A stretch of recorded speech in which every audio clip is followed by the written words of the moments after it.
guys hear me now? Hear you now. All right. Well, I must be in either construction zone or some other tenuous networking issue going on. So we'll see.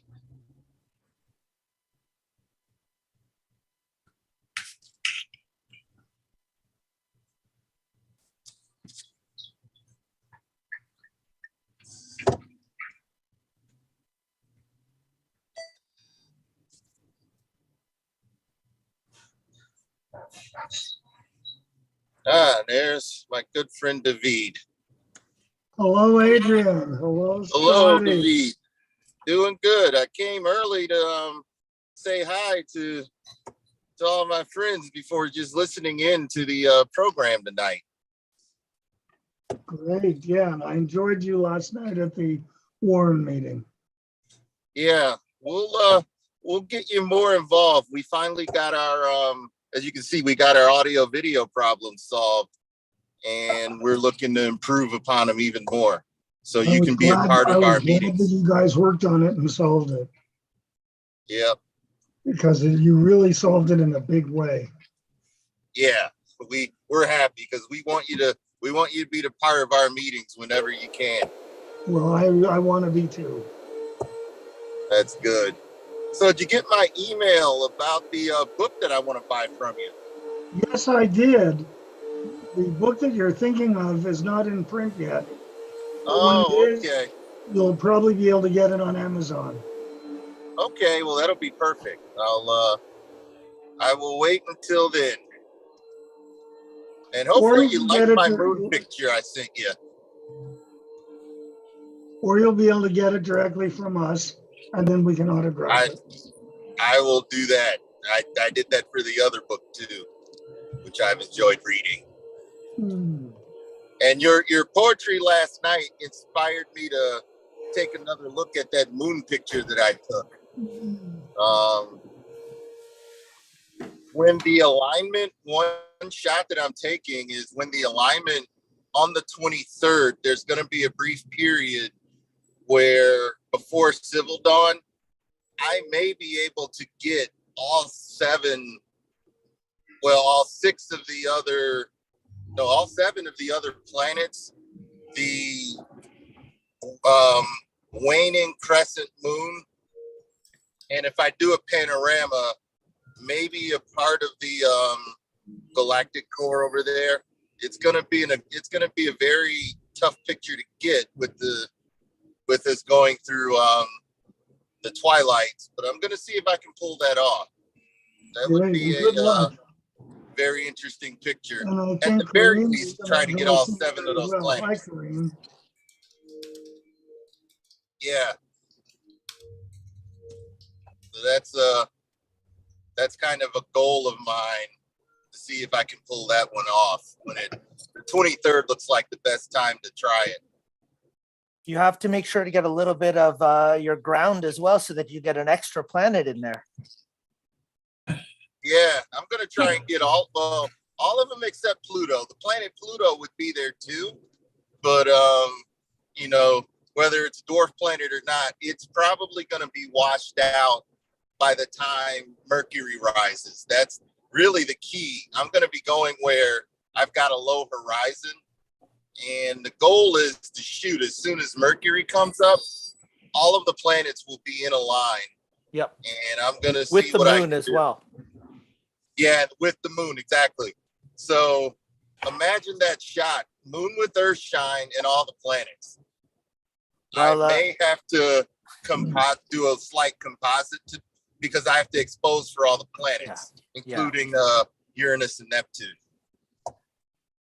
It'll be an interesting challenge. I thought David would be happy. I have Pluto up beside Jupiter there. Oh, yeah. I decided to keep the two of them close. That is great. Yeah, Pluto's a little bit big on scale there, but just a touch. Just a touch. Hi, Carrol. Hello. Hi, Carrol. Oh, how you doing? Oh, we're doing fine. That's great. We're all here getting ready for the lovely, lovely global star party. Yes. How's the weather in your part of the world? Hot. Hot. It's well over 100 degrees here, but it's a dry heat. That's what they always say. When a massive star explodes as a supernova, its core may be crushed into one of two types of compact remnant: a black hole You or all a have a neutron great star. star party starting. I'll be Neutron stars are the muted size of a and city listening and in. contain more mass than our sun. They rotate rapidly, host powerful magnetic fields, and produce beams of radiation that emit a wide range of energy. When we detect pulses as the beams sweep over Earth, the object is known as a pulsar. They can spin many times per second on their axes. The fastest pulsars spin over 700 times per second. And that rapidly spinning massive object generates extremely strong magnetic fields and accelerates particles to high energies. And we see that those accelerated particles emitting energy in the form of gamma rays, X-rays, and radio waves. And when that beam sweeps past the line of sight to the Earth, we see it pulse on, and that's why they're named pulsars. The most sensitive tool for observing pulsars and gamma ray light is NASA's Fermi Gamma Ray Space Telescope. Fermi scans the entire sky for high-energy sources and has found many previously undetected gamma ray emitters. Scientists have identified many of these, but for some, the source of the gamma rays remains unknown. I got interested a couple years ago in trying to find the limits of what Fermi can discover, how extreme these objects can be. And in order to do that, I focused on the set of objects that are relatively bright and well measured by Fermi, and found that virtually all of them have now been identified. At present, when I started this project, there were only 6 objects which we hadn't figured out what they were yet. Despite intense searches at radio, with radio wavelengths, which is the standard way in which people find pulsars, and also looking at the gamma rays themselves, no pulsations had been seen. So something was unique about these 6 objects, and I thought, that's where the discovery space is going to be. If we can track down what those are, we have a good chance of finding something new. We took this small set of 6 objects and attacked them with a number of wave bands, but I think the thing that helped us make the greatest progress was looking in the optical, invisible light. Now this may seem a little bit unusual for studying the high-energy gamma ray universe, but it turns out that many of these objects seem to have optical counterparts, and if you can figure out what the visible light counterpart of an object is, you're a long ways along the track to understanding what it's all about. It was Roger Ramani's optical observations that discovered a counterpart to the gamma ray source that showed a binary period that was indicative of this potentially being a binary millisecond pulsar. It brightened and it dimmed and brightened. And so this looked like we were looking at possibly something which was irradiated by a companion pulsar. And that every time you're looking at the bright face, you see a bright optical source. And when it rotates away from you and you see the dark face, you don't see anything. We managed to get enough observations of the object to piece together its orbital period and found remarkably that it was an incredibly heated object, blue-white on one side, deep, deep red on the other, that was orbiting around something invisible with an orbital period of about 1.5 hours. Now, that's faster than any spin-powered pulsar ever known and indicates that it's a really, really tight system and that the gamma rays are blasting the companion at point-blank range. Our colleagues in Germany managed to use the orbital period that we measured to search in the gamma rays directly and, with a computational tour de force, managed to find the pulse signal of the pulsar directly in the gamma rays themselves. What I'm doing is blind searches for pulsars, so that we try to find pulsars that have not been seen before. So you don't know how fast the pulsar is spinning, where exactly it is sitting in the sky. To do that, you have basically to try every possible combination of parameters if they match your data output stream. So the problem is that the number of possible combinations is tremendously high. So the straightforward brute force approach isn't possible. The computational power you would need would be in excess of what's available on the whole planet. So our work is to invent more efficient methods to do that. The basic method is analogous to zooming. It's similar to changing your objectives of your microscope in favor of one of higher magnification. So you look at one interesting point on the slide and then you zoom in on that. And then you further zoom in if it still is interesting. find the pulsations in the gamma ray data required us about 5,000 CPU days. So if you do it on your laptop, you need 5,000 days. But if you have 5,000 laptops, you only need 1 day. And so that's the path we took, because we have a computing cluster that's called Atlas at the Albert Einstein Institute in Hanover. And that computing facility we used for this analysis, and it was immediately clear this is a detection. So it cannot be a noise fluctuation because it's so loud in the data. A pulsar that was a strong gamma ray source, yet showed no radio signature, intrigued researchers. Among them was Paul Ray of the Naval Research Laboratory. He and his team thought they might have a solution to the puzzling lack of radio emission. When we first discovered the system, I looked back at our archival radio observations, and none of them showed detections of this pulsar. We think that nearly all pulsars do emit radio waves. The radio beam is emitted for most pulsars from a region above the polar cap of the star, and that means it's a tightly concentrated flashlight type beam. In a system like this, where there's wind being blown off the companion star, there's a lot of obscuring material along the line of sight, it might be that it is a radio pulsar and we just couldn't see it. And the one way to confront that is to use a higher radio frequency that's more penetrating, that's less affected by the scattering in the intervening material. And so we went and made an observation with the Robert C. Byrd Green Bank Telescope, run by the National Radio Astronomy Observatory in West Virginia, at a much higher frequency than typical radio observations. And it was in one of those observations that we first saw the signal from the system. And it appears that it is most of the time obscured by the material from its companion. A combination of radio, optical, and gamma ray data allowed astronomers to assemble a complete picture of the system. It turned out to be a rare black widow binary, where a rejuvenated pulsar is gradually evaporating a low-mass companion star. They get this name because they are in very close systems, with the companion star being close enough to the neutron star that the neutron star is irradiating the companion. So the neutron star is producing a wind of energetic particles and magnetic fields, and also all the gamma rays that are radiated. All this hits the companion star and heats it up to very high temperatures, but only on one side. So the side that's towards the neutron star gets blasted by this pulsar wind. And it has been whittled away over billions of years to where it now is only about 8 times the mass of Jupiter. This whole system is about the size of the Earth-Moon system, so it's very compact. We see the pulsar at the center spinning and emitting beams of radio and gamma rays. The radio waves are represented by the green, and the gamma rays are represented by the magenta. That radiation that impinges on the star is blowing off clouds of ionized material that are collecting around the system, and that's what obscures the radio emission. So we see that most of the time, the radio, when represented in green, only makes it to that obscuring material and not through it, while the gamma rays, which are much more penetrating, go right through. It turns out that in as far as it's a pulsar, it's not so very unusual. What's unusual about it is this binary system.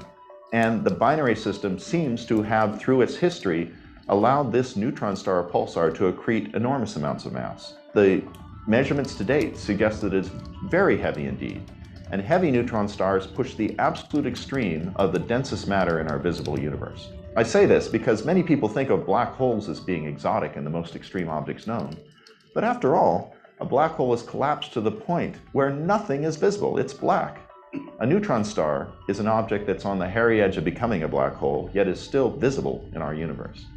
Hence, the study of these ultramassive neutron stars gives us the opportunity to study the most extreme matter in our visible universe. If this fellow is as heavy as he seems, he pushes that study to a new horizon, to a region of density and pressure which has never previously been seen.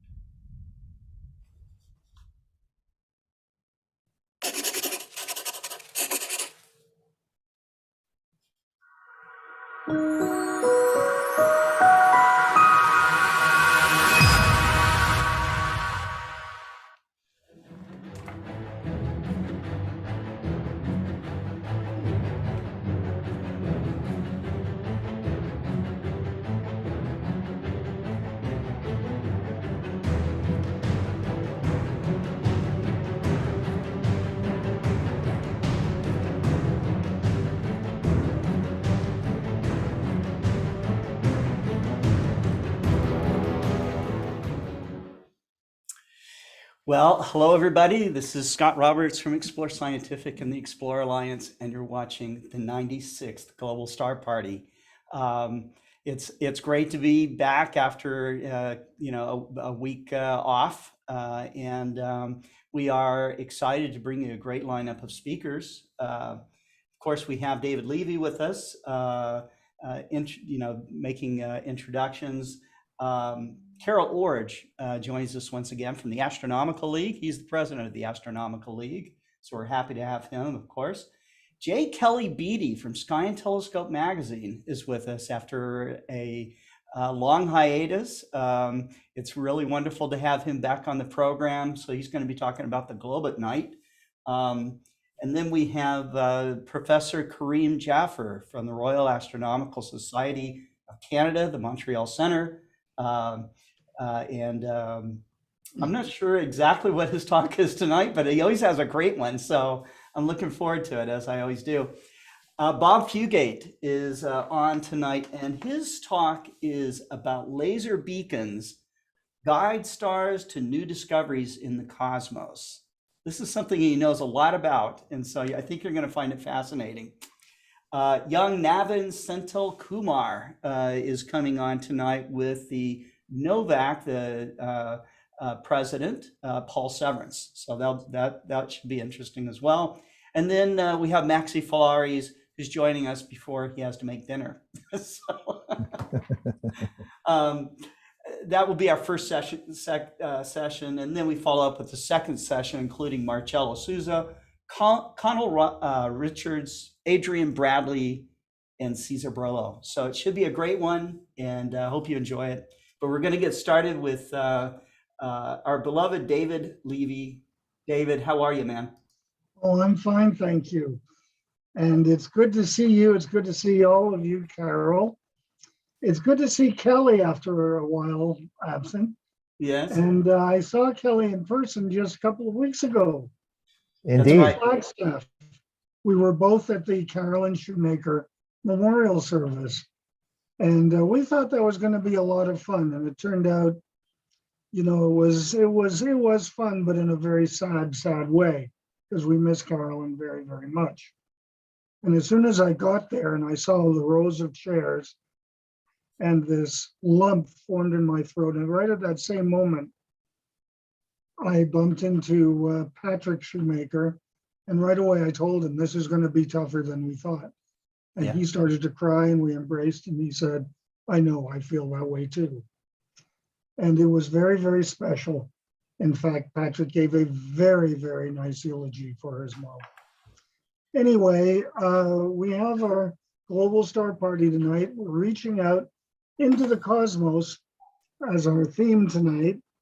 And I cannot think of a better person to go back to but Alfred Lord Tennyson.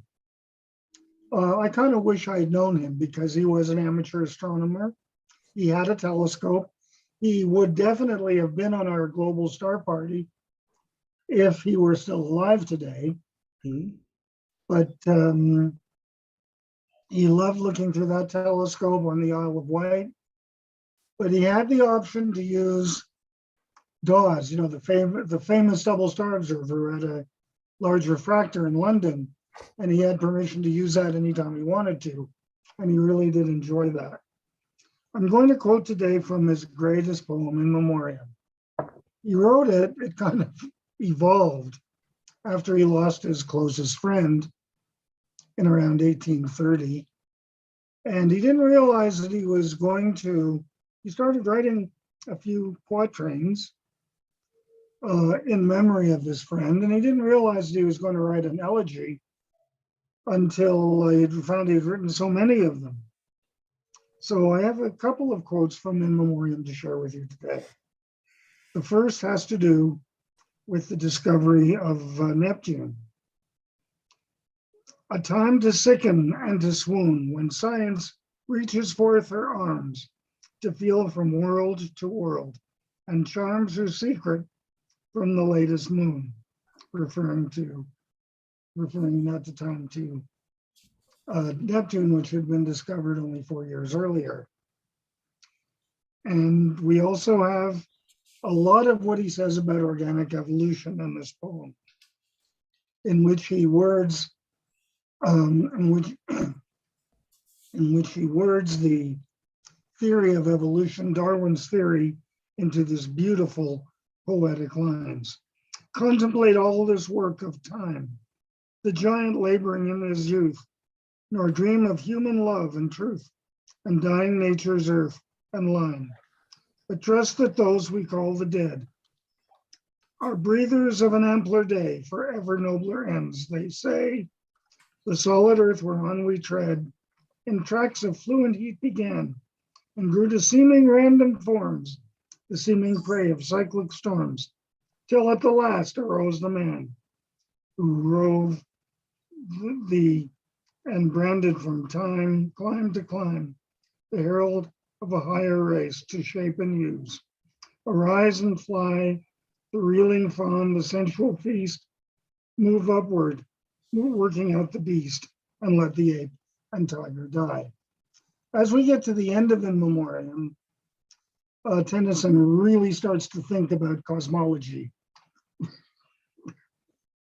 in which he tries to prove that he certainly would be at this Global Star Party 96 if he had still been alive.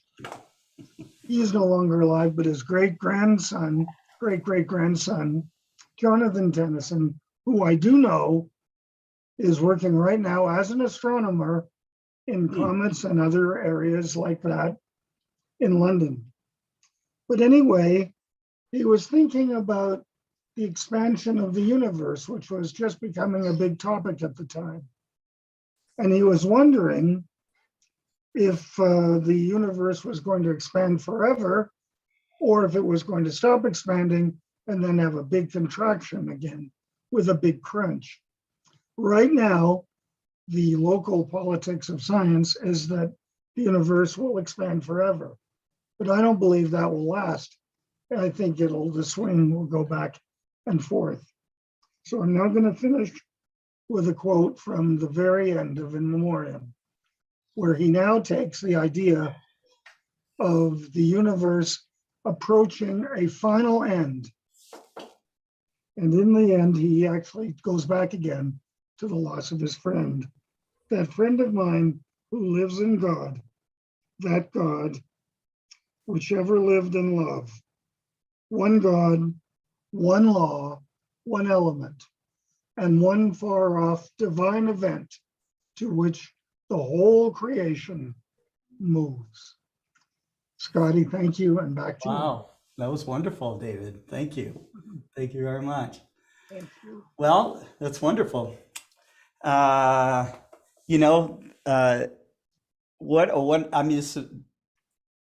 The way that David sets up the Gold Star Party, it sets up the stage, is always great. This one is particularly memorable. So, David, thank you very much. It is not I that does this. I couldn't do it at all if it weren't for Wendy. Wendy is right here. Hello, Wendy. She's waving at us. Yes. And we're all waving back at you. Yeah. Okay. That's right. All right, that's wonderful. Well, we have a nice audience watching us from around the world right now. So we have, just to name a few people, Pekka Hautala's watching from Sweden. As he often tunes in. We got people watching from California. Harold Locke is watching. Andrew Corkill, Beatrice Hines from Belgium. Mike Wiesner, who is saying howdy from Oracle, Arizona, site of the next David H. Levy Arizona Dark Sky Star Party. That's right, this September. We have many more, and I'll chat with you as we go along. But let's get to the Astronomical League and Carrol Orge.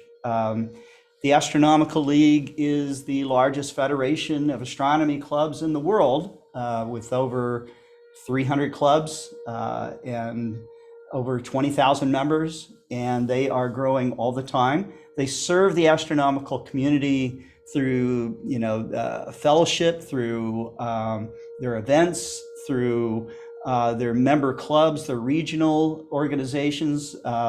We just had the Mid-States Regional Astronomical League event that occurred. We had a representative there. We recognize the Astronomical League for all their observing awards, all of their observing programs, and especially the way that they support youth and women in astronomy, which I was sitting down with a advertiser today, and we were looking at demographics of women involved in astronomy, readers of popular astronomy magazines, and it turns out the ratio used to be about, I don't know, 75 to 80% men, and then some women. That was always like not a very well-known number. Now it's climbing up to about 35, 40% women. So, once we get to 50-50, I think that we'll be at that perfect balance. But anyways, it's so great to see so many women involved in astronomy and getting all the recognition that they deserve. So, but Carrol, I'm going to turn this over to you. Thank you for coming on to the 96th Global Star Party. As always, it's so great to be here. And David, it's hard to follow you with such inspiration as you always bring to the Star Party. And Scott, thank you for continuing us as we continue to get more women involved in astronomy. And thank you so much for your support of the league over the years in various shapes. And we were honored to have your representative at Mid-States this weekend. We really appreciate that. Yeah, it's our honor. So I'm going to share my screen because we're going to ask some questions or give some answers.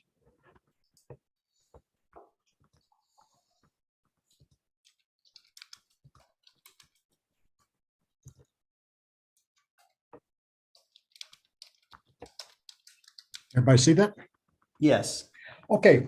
Anytime we start off our question and answer session, we want to make sure that everyone is reminded of the fact if you get one of the door prizes from either the Astronomical League or from Explore Scientific, that particularly one that's involving an eyepiece or something similar that you're looking through an instrument with, that you use the precautions. So that's why we have this precautionary statement up here of not looking directly without some of the proper filtering. The last Star Party 2 weeks ago, we have the answers from that one. The first one from that Star Party on the Leo triplet of galaxies consisting of Messier 66, 67, and which of the following? The answer is the Hamburger Galaxy. The Hamburger Galaxy. Number 2 from that one, astronaut Karen Nyberg became the 50th woman in space on her first mission to the ISS in 2008.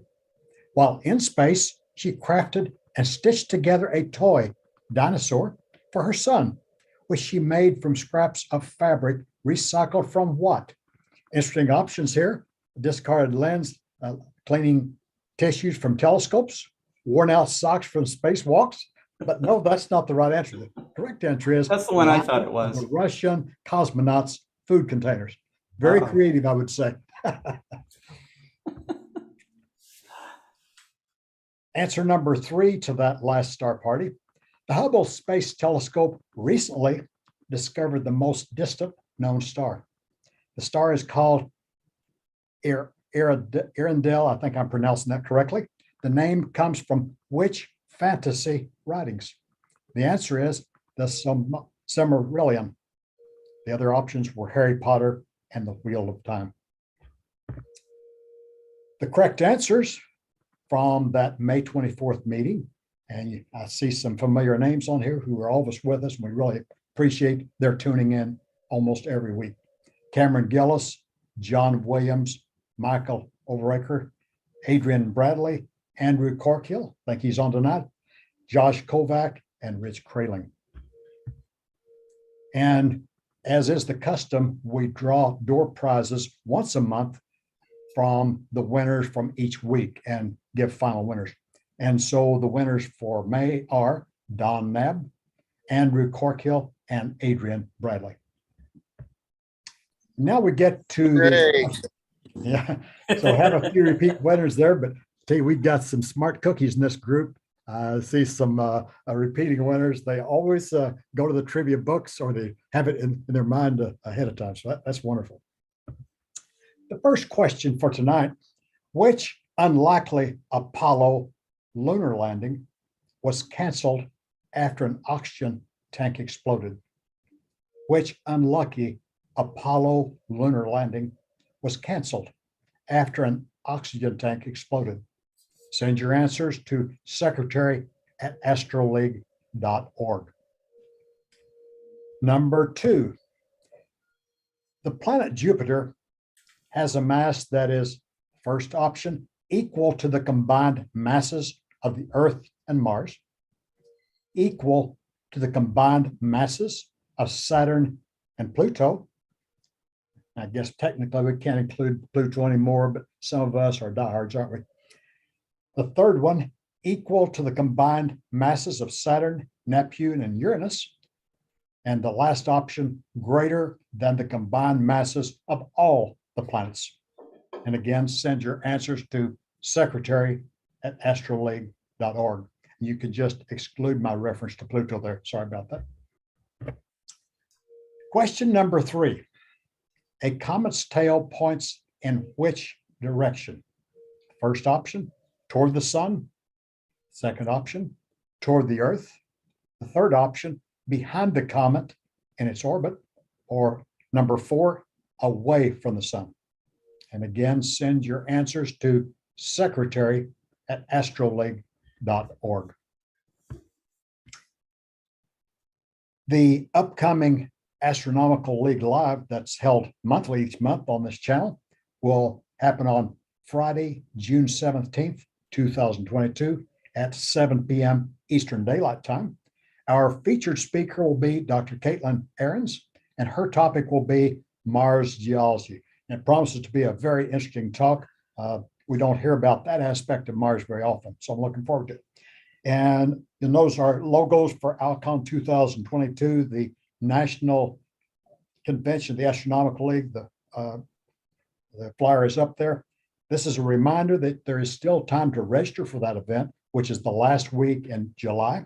Go to astroleague.org and click on ALCON 2022 to get registered. We still have options open. There's still some rooms at the Embassy Suites, the hotel convention. So feel free to do that as well. Several exciting speakers we're going to have. So make your plans now if you haven't already. We'd love to have you. And I believe that's it. Thank you, Scott. And now back to you. Thank you so much. That's great. Yeah, Carrol, you were so smooth on this go around. So thank you very much. It was a great presentation. Thanks. We have up our next speaker, which is J. Kelly Beatty. As David Levy was mentioning, we're running a little ahead of schedule, so just so the audience is aware of that, our presenters as well. But I was at the Carolyn Shoemaker dedication. It was called A Gathering in Memory of Carolyn Shoemaker, and we had the privilege to broadcast it live. You can watch it, by doing a quick search on YouTube to see all the speakers and all the memories and everything from friends and family and colleagues. I learned so much about Carolyn Shoemaker during that time. She was, as everybody said, she just had this presence about her. It made you feel at ease, but you quickly learned that she was extremely smart and but had a great sense of humor, and she lived a long time. But again, everybody there was missing her there when we stood on Mars Hill, and and heard the outpourings of all those people. I think it was probably the first time many of them have been able to get together since the pandemic, and so it was an honor to be there. Scott, it was also an honor for the league last year to present her with the AL award for that's right, service to astronomy, just a few days before our convention. So we were so honored we were able to. She knew she was getting it, so we were glad that she got to see. It's wonderful. Yep, it's wonderful. Yes, and so yeah, again, if you're looking to kind of see what that was all about, check it out on YouTube. Well, okay, so J. Kelly Beatty was there, as David had mentioned, and J. Kelly Beatty is, for me, for many, many years, he's been with Sky and Telescope magazine now for 45 years, writing about our solar system. He has books out, one of them with the National Geographic Society about the planets. But for me, for many years, he was the voice of Sky and Telescope. So back in the day, before the internet, when I wanted to know what was going to go on in the sky, I would call Sky and Telescope's hotline. They had an information hotline. I think you had to dial their main number, and then they had an option, and you would hear Kelly Beatty's voice come on, and he would talk about what's up in the sky. I love that. I think he has an amazing voice. Of course, he's amazing in his knowledge. He's a great friend, and he is a champion of dark skies. And so it's wonderful to have J. Kelly Beatty be on the 96th Global Star Party. Kelly? Hey, Scott, thank you so very much. So I need to talk a little bit about that hotline that you were referring to. We at Sky and Telescope in 1985 were anticipating that we would get slammed with questions about Halley's Comet that was coming up for its apparition in 1986. Yes. And we just did not have the time nor the number of phone lines to handle that expected crush of interest. So we created a recorded telephone message. We got our very own individual line for it. And I remember well at one Stellafane, David was speaking, and it was sort of in the heyday of Skyline, as we called it. And David said, "Everyone knows Skyline, what's the number?"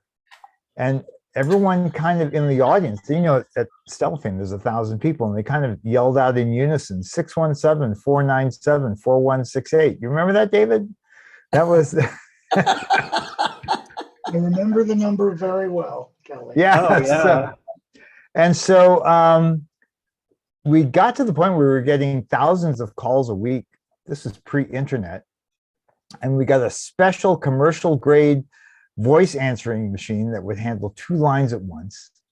Oh, and wow. we continued it for many years. And it finally died, but it like the Phoenix, it has resurrected. And now every month, not every week, but every month, I record a podcast, a 12-minute podcast, which you can find on the Sky and Telescope website or various podcast services called Sky Tour. And it's a 12-minute walk through the naked eye, usually evening, but sometimes morning sky. What's up? No experience needed, no equipment needed. It's just you and me out among the stars, and I point out things and tell you a few things along the way and help you identify some constellations. So check that out. That's it's not supposed to be a commercial plug, but that was the second generation of Skyline, and I've been doing that podcast now for more than 14 years. We started it in 15 years. We started in 2006. So anyway, that's not what I'm here to talk about. Yeah, that's great. And I did post a link so that our audience can go and find your podcast and bookmark it. So there you go. Yeah. So I will tell you that what I'm really here to tell you is that if you buy Scott Roberts' favorite beer, he will send you a free eyepiece. No, I am here to talk about something. That is not true at all.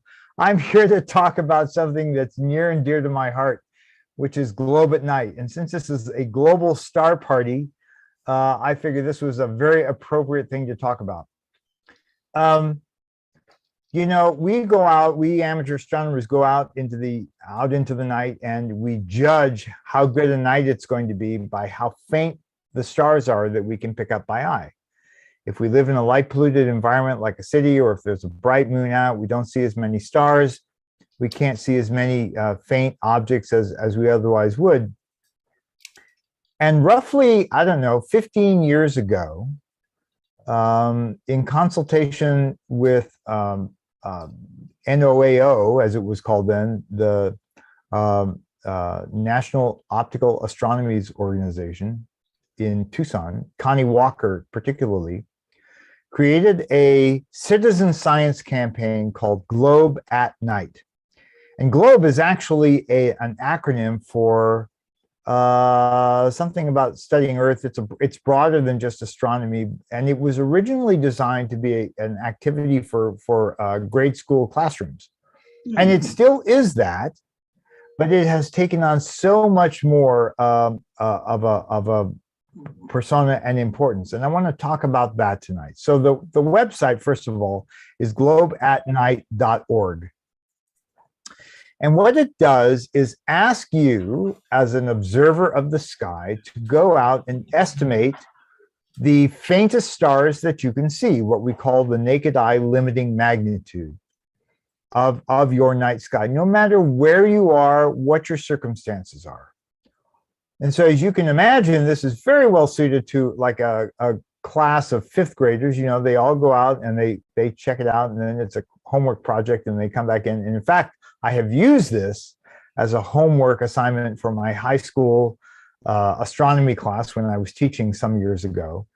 And it is a great way, a fabulous way to connect people to the night sky. Because literally what they do is they go out under a dark, moonless night, and they observe on campaigns that are selected to be during the dark of the moon. So here we have the June campaign coming up, is after the moon goes through full. It's crescent phase now. It's in the evening sky, and the moon, obviously, its light keeps us from seeing the faintest stars that we can see for two reasons.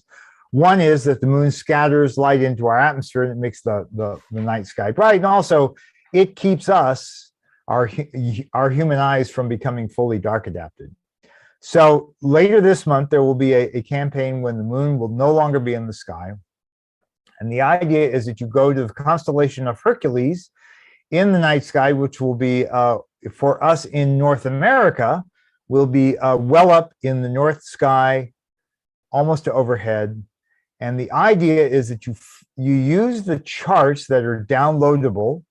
Let's see if I can find the charts. Here we go. So let's see, this is Hercules, right? So you can see these charts here. Now, astronomers, for those who aren't savvy about this, astronomers use a scale called magnitude to determine how bright a star looks.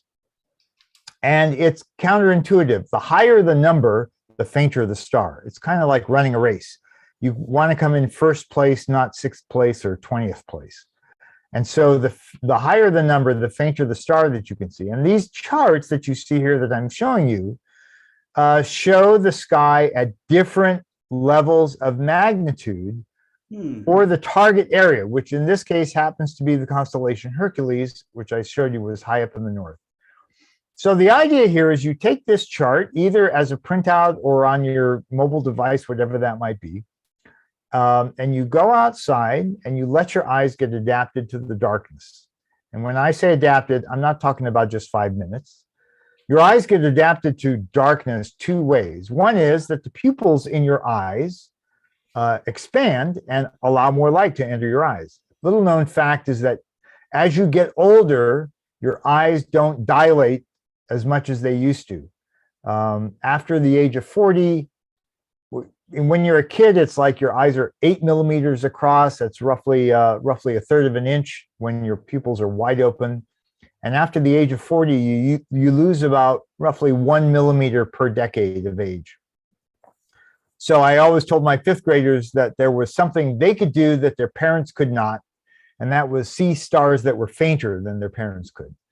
Anyway, the idea here is you to go out, allow your eye to get, first of all, to dilate fully, but then over time, a reaction takes place in your retina that gradually builds up a compound called rhodopsin, or visual purple, it's sometimes called.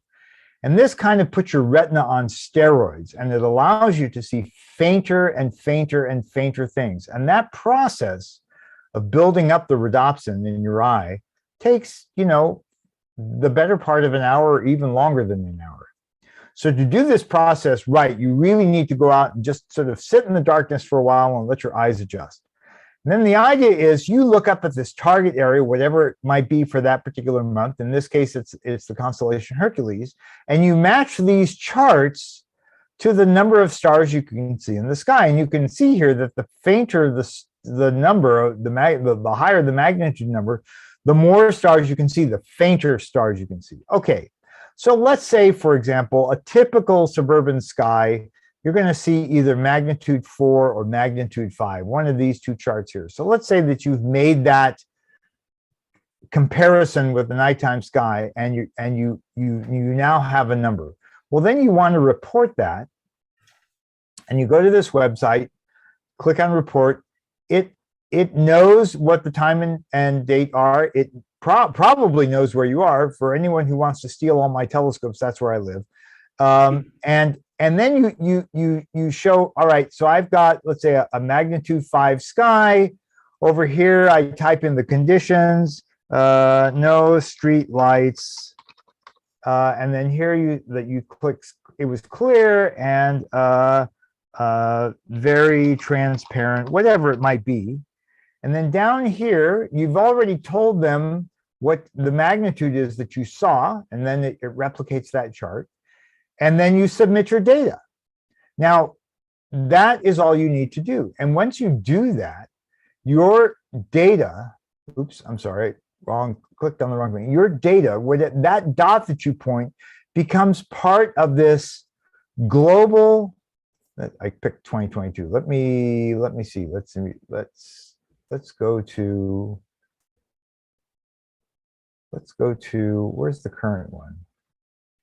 Oh gosh, maps and data. Well, sorry about that.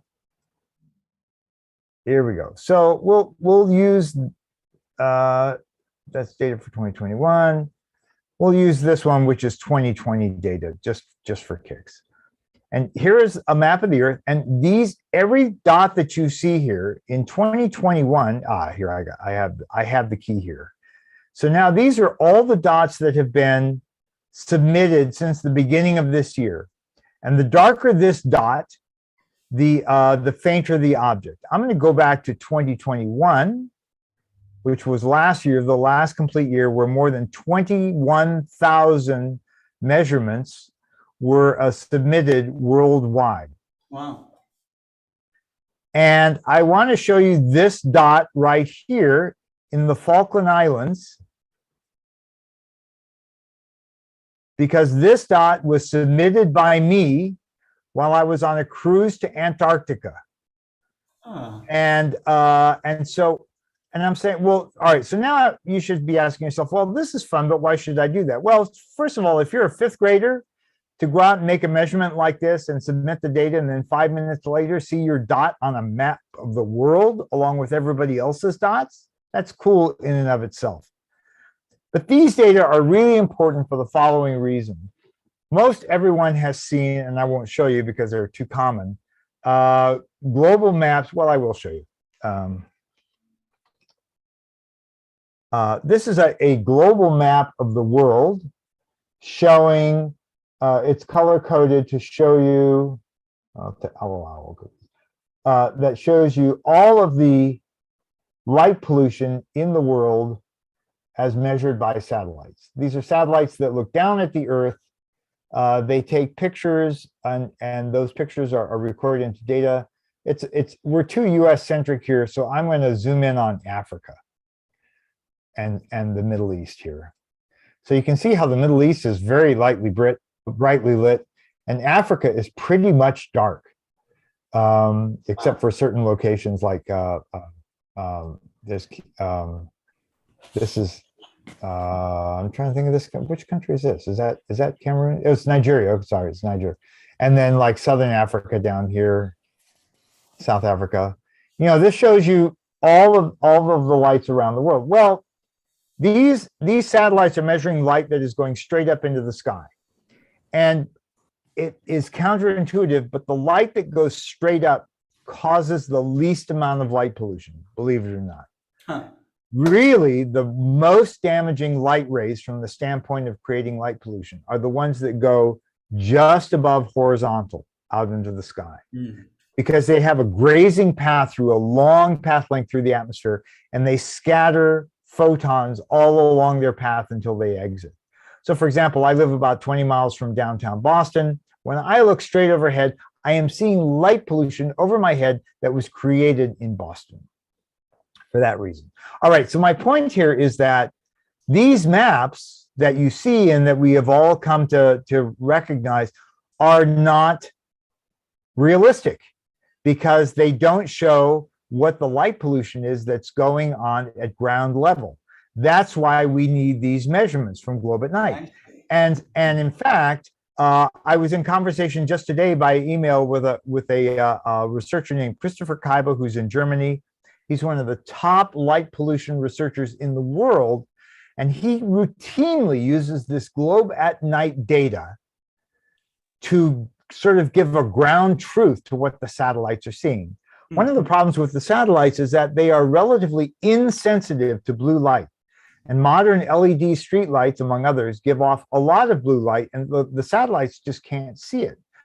But in a perverse kind of way, blue wavelengths of light create the most scatter in the atmosphere. There's a relationship called Rayleigh scattering, which tells you Rayleigh scattering is what makes our sky blue during the daytime. It's because rays of photons from the sun are bouncing around in our atmosphere, scattering off of air molecules.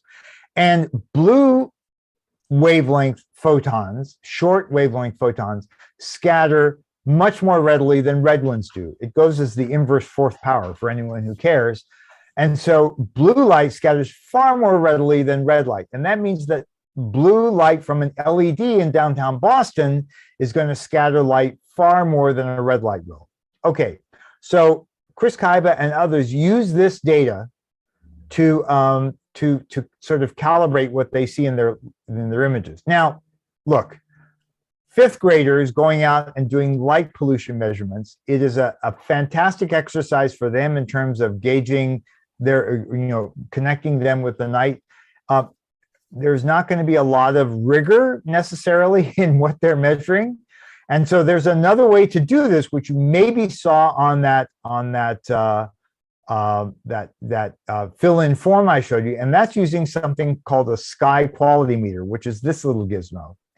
Costs $155. You buy it from this company, unihedron.com, and every one of us who are caring about the night sky, every astronomy club, Carrol, I think you ought to give away these sky quality meters as a prize for like somebody who gets a Herschel Award or something like that.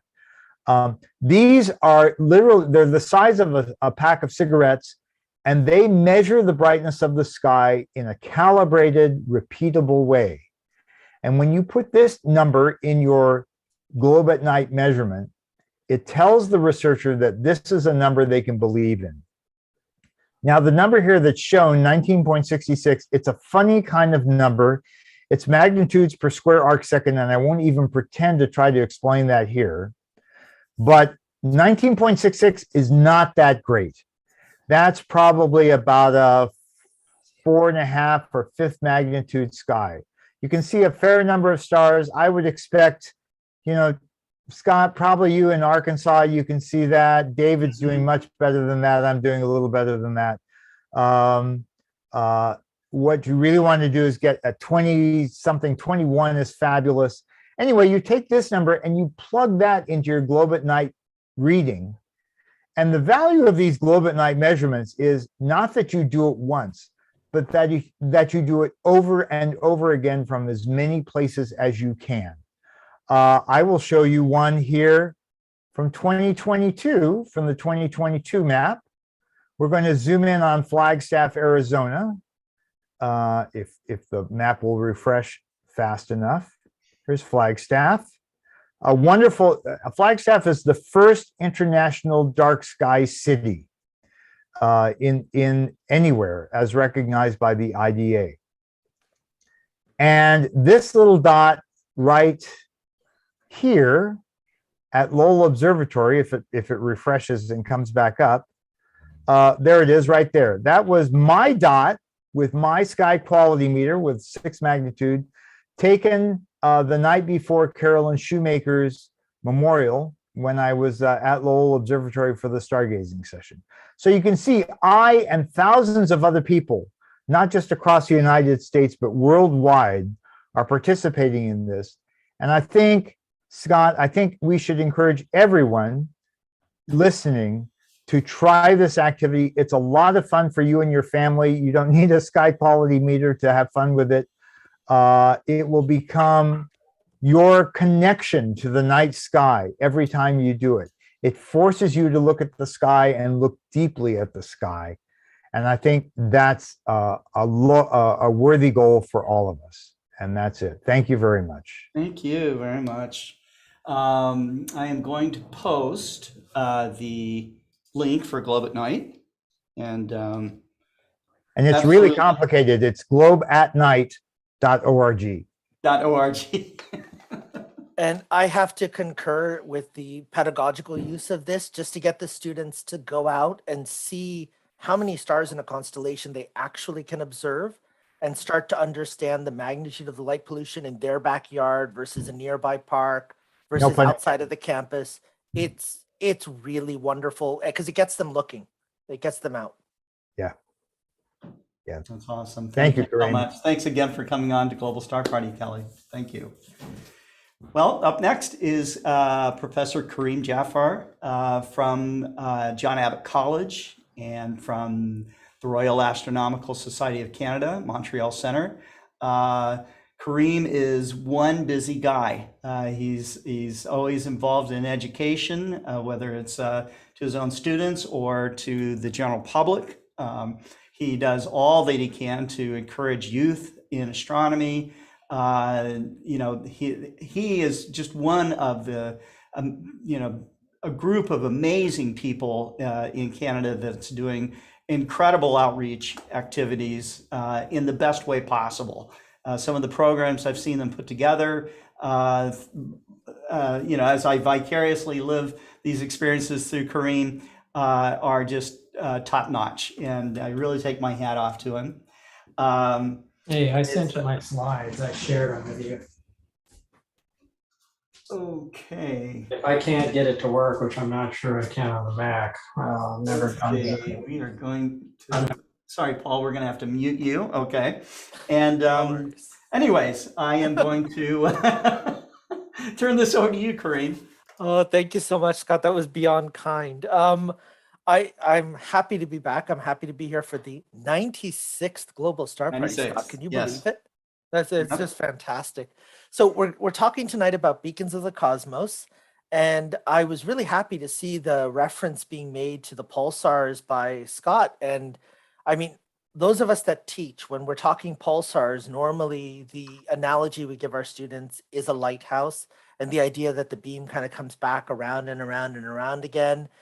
And when we're talking about the beacons of the cosmos, we're talking about markers and lights that we can use. And so I am going to come to this, but I do want to point out, when I looked for the lighthouse and I, found this really nice little clip art, it just didn't feel right. And so I went and I took Adrian's wonderful picture of the lighthouse here in Michigan from last August. And that feels a little bit better. So I am going to come to this before the end of this segment, but I thought I'm going to start with a couple of other things, including a check-in to some of the programs that Scott was referring to. Before I do, in Canada, June is Indigenous History Month. And I typically start a lot of my public events and even a lot of my GSP segments with a land and sky acknowledgement.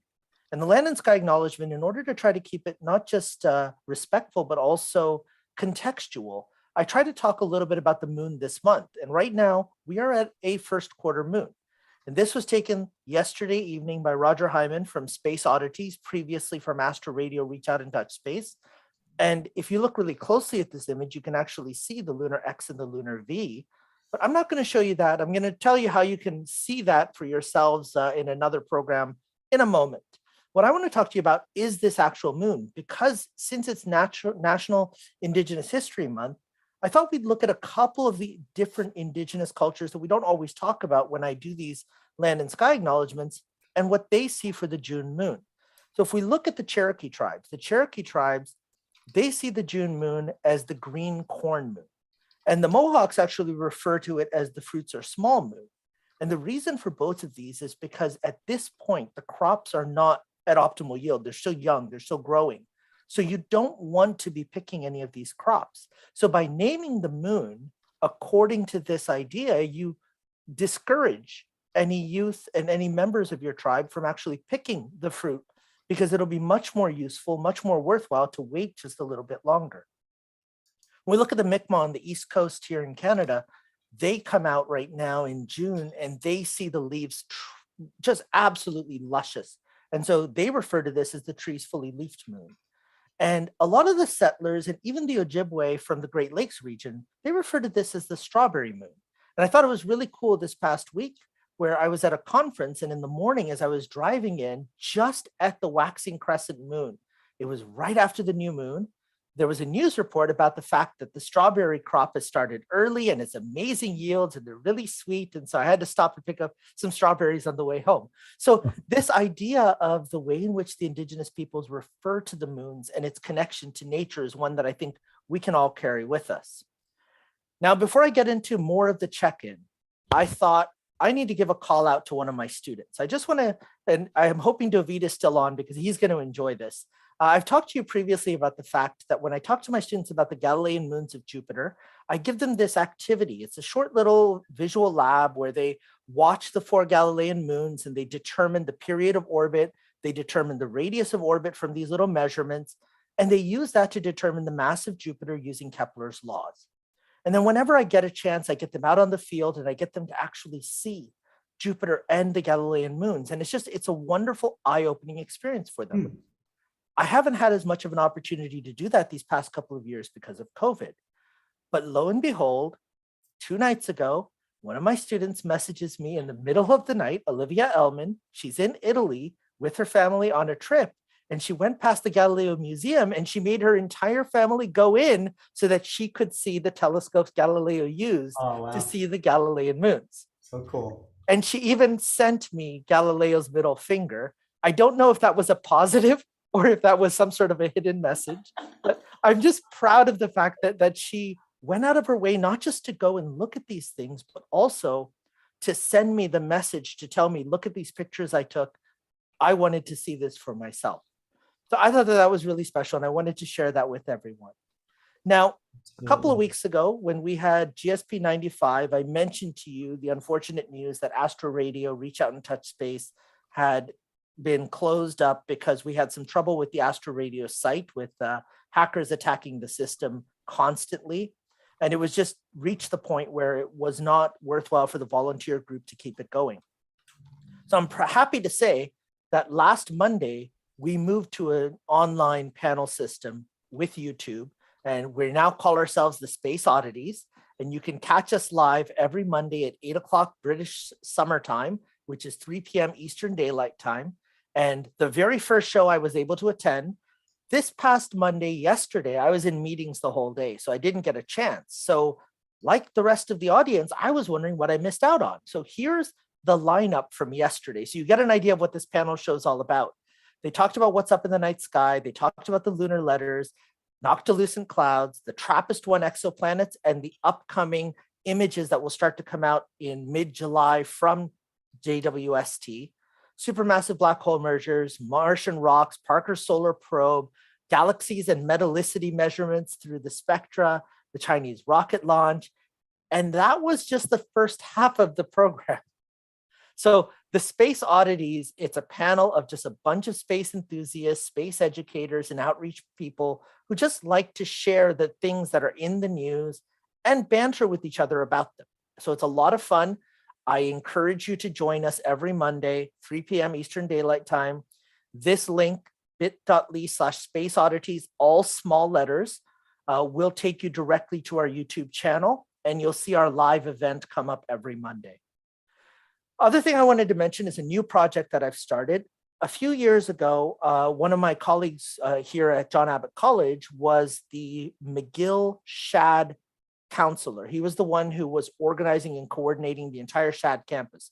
Now, Shad is STEM students from grades 10 and 11 from across the country, but they have to go to a center in a city that they don't live in so that they get to experience a little bit of another city, another area of Canada. And one of the things we decided to do was to actually give these students who mostly live in urban areas a little bit of a night sky experience. So this was the first one that we did back in 2018. We did another one in 2019. Then the last couple of years, we haven't been able to, but we're now doing it again for the Montreal campus this coming summer on July 13th, full moon. We're going to do an Artemis mission talk, and then we're going to take them out and we're going to show them the full moon and show them a few deep sky objects. Now, when I started talking to the Shad individuals, one of the things that came up is we have these campuses all across Canada, and they would love to replicate something like this or even offer some sort of virtual programming down the road. So our robotic telescope, we're going to hopefully starting next year, build in a little bit of a session or some sort of an activity with the Shad campers with our robotic telescope.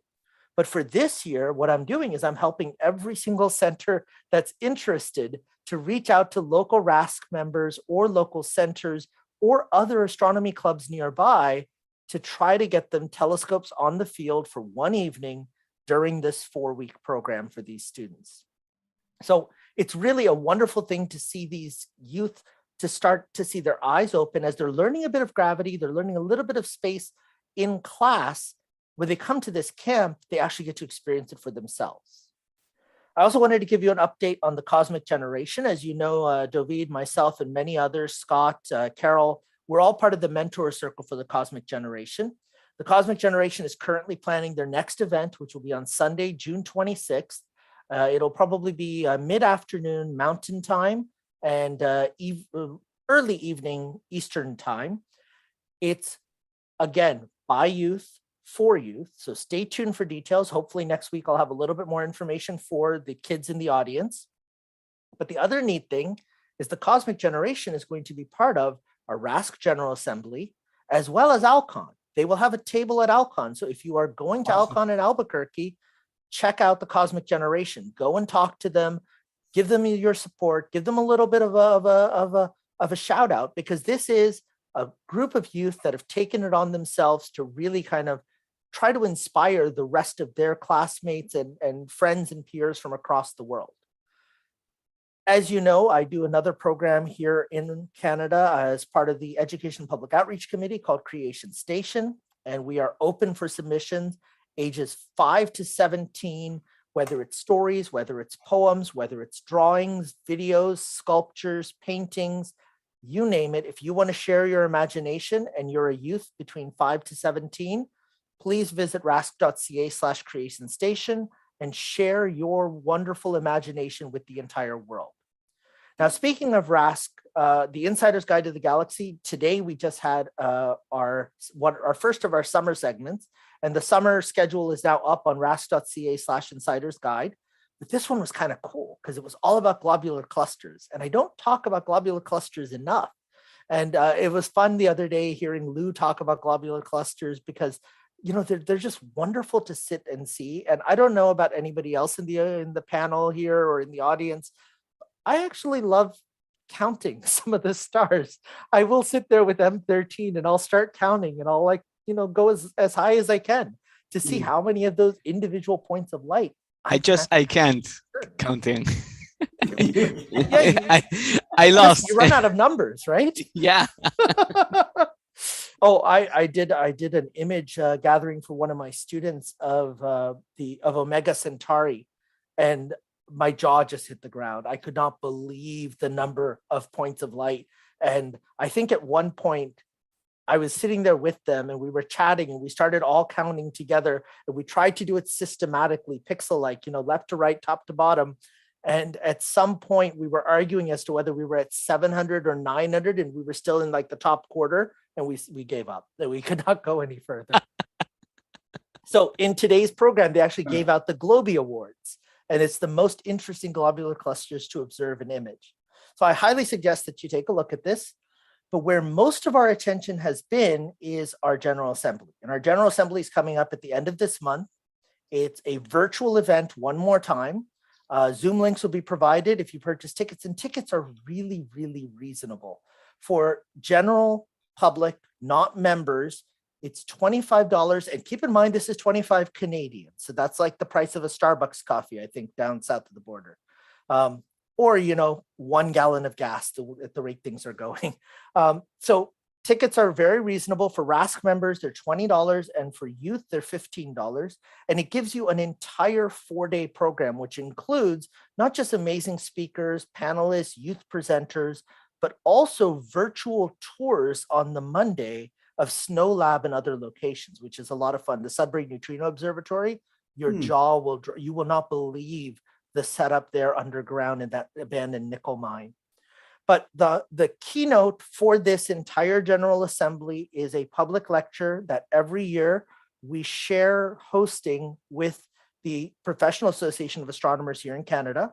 It's the Helen Sawyer Hogg Lecture. And this year it's one of my friends, Natalie Willette, who is the coordinator of the Institute for Research on Exoplanets, the outreach scientist for James Webb Space Telescope, and herself, she's a galaxy evolution astrophysics researcher. So Natalie is going to be giving this talk free to the public. You go to our RASC Canada YouTube channel, and you will see this talk for free on Saturday evening, June 25th at 7 o'clock Eastern Daylight Time. And I will be helping in the chat to moderate and maybe even answer some questions. And if you have any interest at all in what's happening with the James Webb and what we expect and hope will come of it, listening to Natalie is the way to go. She has been fantastic. We even had her on Astro Radio last fall, and I was really glad that we were able to get her on while the program was still going on. Wonderful. Last thing I want to tell you about the General Assembly, and this is for every RASC member in the audience, and I know there's a lot of RASC members now listening. I know Adrian just perked up in the audience to listen to this as well. There is an astrophoto contest for the General Assembly. You have to be attending the General Assembly to participate, but the categories are far and wide. You've got deep sky, you've got wide field, you've got the moon and other solar system and celestial bodies, sketches and drawings. And then this one I love, especially after this Kelly's presentation, light pollution abatement. Any images that feature the effect of light pollution on the night sky. And that you can let your mind go wild as to how you would incorporate that. There's also a youth category. And the neat thing about this astrophoto contest is it really is open to anyone and your perspective. So the photos will be judged separately. It's not you put 17 photos side by side and you pick out the one that's speaking. No, each one is judged separately based on the way in which it is presented. And so that's one of the things I really like about this astrophoto contest. So I encourage people, especially RASC members who are attending the General Assembly, to please participate in the astrophoto contest and share some of your work. Now, I want to mention that because my course is now done, I can talk to you a little bit about some of the major projects that my students have done. And what's really interesting for this term is we didn't have any class do or any group do the Spectra project. And the reason was because we talked about it so much in class that they felt that they knew it. And so when Tom was on a couple of months ago now, or a month and a half ago, and I was chatting with him, I actually had emailed him separately to talk to him about this a little bit at the start of the term, that I was surprised nobody was choosing it. But one of my previous groups offered their poster for the General Assembly. And then using the robotic telescope, my first group that did an exoplanet transit way back in 2019 to look at the exoplanet transit for HAT P16b, they're going to be presenting their results as well. And one of the groups that used the remote telescopes that I have access to across the world, they did nebula processing. And they're going to be showing some of the work that they did with the Eagle Nebula, with processing it all together, RGB, and then trying to take out as much noise as possible. The dumbbell nebula using different methodologies, different workflows, and then using the beautiful Sky News data from our California Robotic Telescope, what they were able to do with the Helix Nebula. So if you want to come and take a look at this, it's not a traditional poster session like my students get to do at school. It's going to be a GatherTown poster session. So as part of the General Assembly, you get to see student work, you get to see the astrophotos, and you get to socialize with all of us rascals up here in Canada. So I highly encourage everyone to attend the General Assembly and join us for this wonderful event, end of June, June 24th to 27th. And again, tickets for the general public, if you're not a RASC member, are 25 Canadian, for RASC members, 20 Canadian, and for youth, 15 Canadian. Now, I told you I'm going to come back to Beacons of the Cosmos, but I'm going to tie it into everything I just talked about. So just wait and hold on to your seats. So when we talked about Beacons of the Cosmos, I pointed out that we talk about it in terms of this lighthouse idea where we've got pulsars that are rotating around and coming to us. And we refer to those as beacons because you're actually seeing these pointers. Now, what was a lighthouse used for? A lighthouse was used to tell us that we're very close to land, that there might be rocks very close by.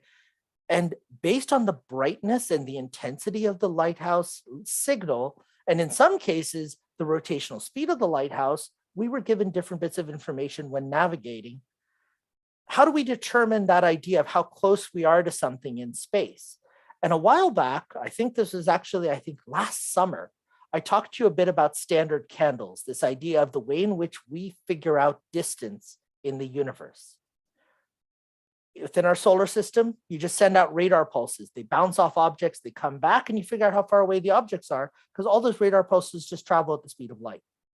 For nearby stars, you use something called parallax, where you take a look at a measurement when you're in one point in Earth's orbit around the sun, and 6 months later, when you're in another point with Earth's orbit around the sun, you look at the same star with respect to further distant stars.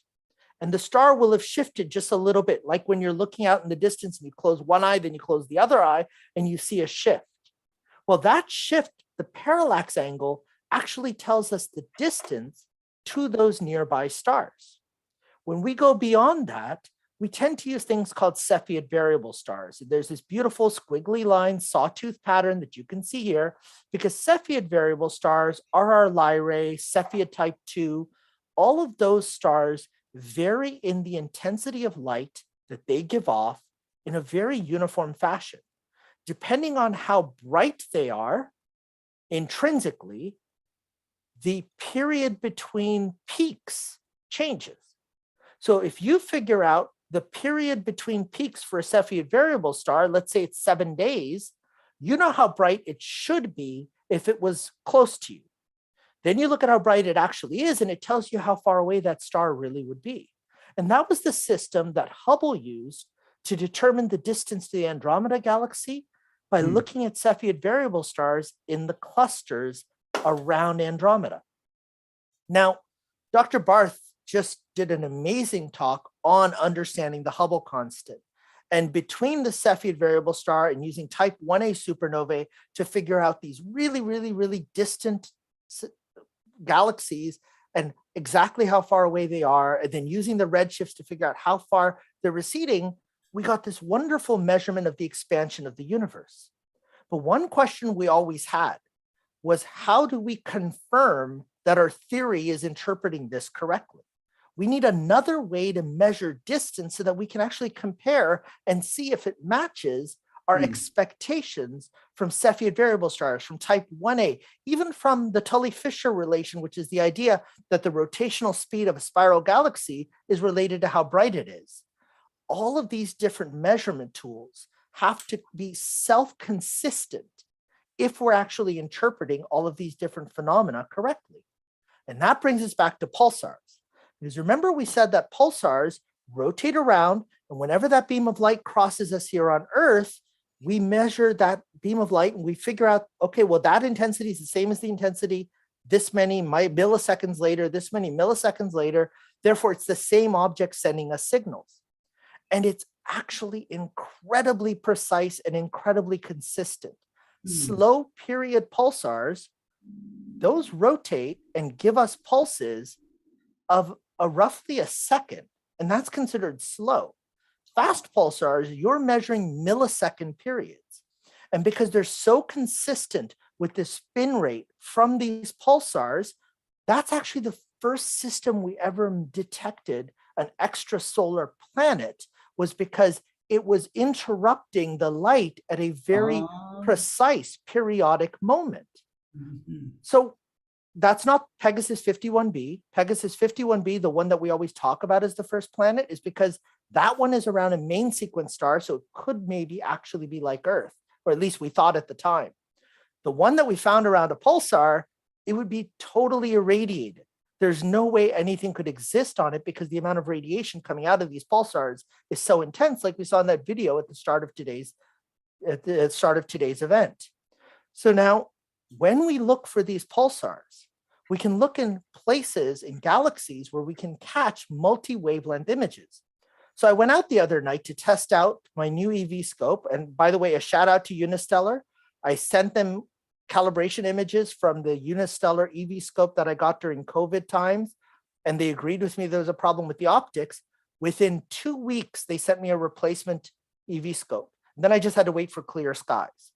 So this is the Cigar Galaxy near the Big Dipper, M82, Messier 82. And if we take a multi-wavelength image of Messier 82, we see this pink spot close to the center of the galaxy, and that's a pulsar. And when we look at that pulsar, it's moving within M82.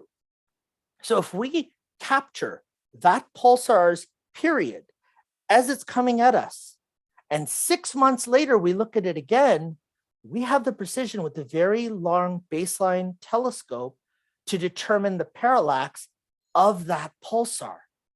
So even though that pulsar is in a galaxy far, far away, and we can even do this for pulsars even further away, the precision with which that pulse repeats means the parallax we can do with visual light to nearby stars, we can do with pulsars to really distant galaxies. And that now gives us one more standard candle, one more beacon of the cosmos to help us actually measure distance. Now, I said I was going to bring this back to my students. So I was fortunate enough this past year to make contact with John Hoot from Mount Wilson.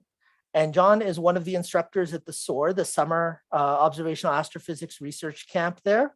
And John mentored a group of my students and gave them access to Cepheid variable curves, photometric curves taken from Mount Wilson. That combined with a pulsar beat meant that I had a group, Ben and Caroline, who you see here, and Kurt, who wasn't able to come to the poster session, and they put together sonification sound, a song from these photometric light curves. So I want to share a little bit of that with you.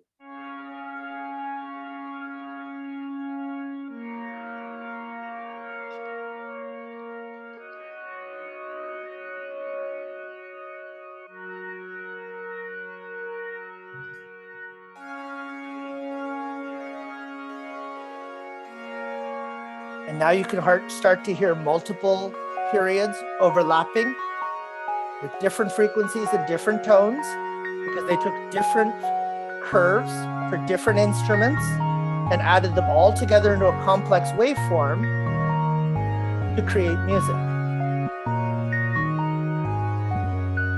That's cool. And so that brings us to the end of my presentation. I hope you enjoyed this little bit on Beacons of the Cosmos. And Scott, back to you. Thank you very much. Thank you. Well, we were running ahead, and now we're running right on time. So that's perfect. I love it. So we are at this moment, we're going to bring on Bob Fugate. It's been great to have Bob on our program. He's covered things from dark skies, always showing incredible astrophotography. But he is. I've already listened to some backstage chatter. I think from Adrian Bradley, who was talking about some of the techniques that he gleaned from Bob Fugate on improving his own astrophotography. If you guys are into astrophotography or into preserving dark skies, or into just wanting to know more about the technology of telescopes, look no further than Bob Fugate. Bob, thanks for coming on to Global Star Party again. Okay, thank you, Scott. I'm really happy to be here. Karim, your talk is amazing, and it would be fun to spend more time with you sometime. Thanks, Bob. Anytime. Well, we'll connect offline. So I wanted to talk tonight about beacons of a little different kind. Let me see if I can share my screen. And these are laser beacons. Let's see if it shows up. And this is a very long story that I'm going to try to cover in 20 minutes. So wish me luck, so to speak. This is about adaptive optics and seeing through turbulence in the atmosphere with large telescopes. And this all started was started by the military, the idea of using laser beacons. And on the slide here on the left, in the upper left corner, is the very first experiment that demonstrated the concept would work. This was an experiment that I was involved in and directed in 1982 and 1983. We then got a system working on a 1.5 meter telescope. This was at a place called the Starfire Optical Range in near Albuquerque, New Mexico, at Kirtland Air Force Base. And in 1991, up until this point, about a decade, this technology was classified. It was declassified in 1991, and I knew it was going to be a real boon for astronomy, so I was very active in getting everything that we had learned transitioned to the astronomy community made available. And as early as 1995, the Keck telescopes had a dye laser that they got running for their adaptive optics system at Keck. And they have been the most prolific observatory in terms of publications and new research and discovery made using this technology, and we'll talk about that. So these other pictures kind of show the progression over the past 40 years, and where we're headed on the right here are extremely large telescopes. And I want to tell you that it really makes no sense to build these big telescopes without this technology. Having a very large seeing limited telescope is a real bummer, and it's hard to justify spending the money on it. So, but until we can get 30 and 40 meter telescopes into space, there is a role for these telescopes in synergy with the Webb telescope. So let me quickly tell you how all of this came about. In the peak of the Cold War, the US was interested in what the Russians were doing in space. They were launching, the Soviet Union was launching satellites every 2 or 3 days. So the Air Force built a 48-inch telescope at Cloudcroft, New Mexico. Oh, wow. And it was used by putting a person on the telescope. Oh my God. And this was a Newtonian, had a very long effective focal length. And the idea was to use visual observations to take advantage of the neural network in the brain to try to get some glimpses of what these satellites looked like. This particular telescope was on a 3-axis mount. And for any of you interested in tracking satellites, this is a very effective way to do it without putting a lot of stress or inflection points on your mount. Have no singularities basically. So the base of the telescope was 1 axis, and then it rotated about a vertical axis and a horizontal axis. And so you would rotate the base so it would be in the plane of the satellite's orbit. And then if you got that exactly right, the only other axis you would need to rotate during the pass of the satellite was this vertical axis. So that made things a lot simpler about keeping on to the satellite.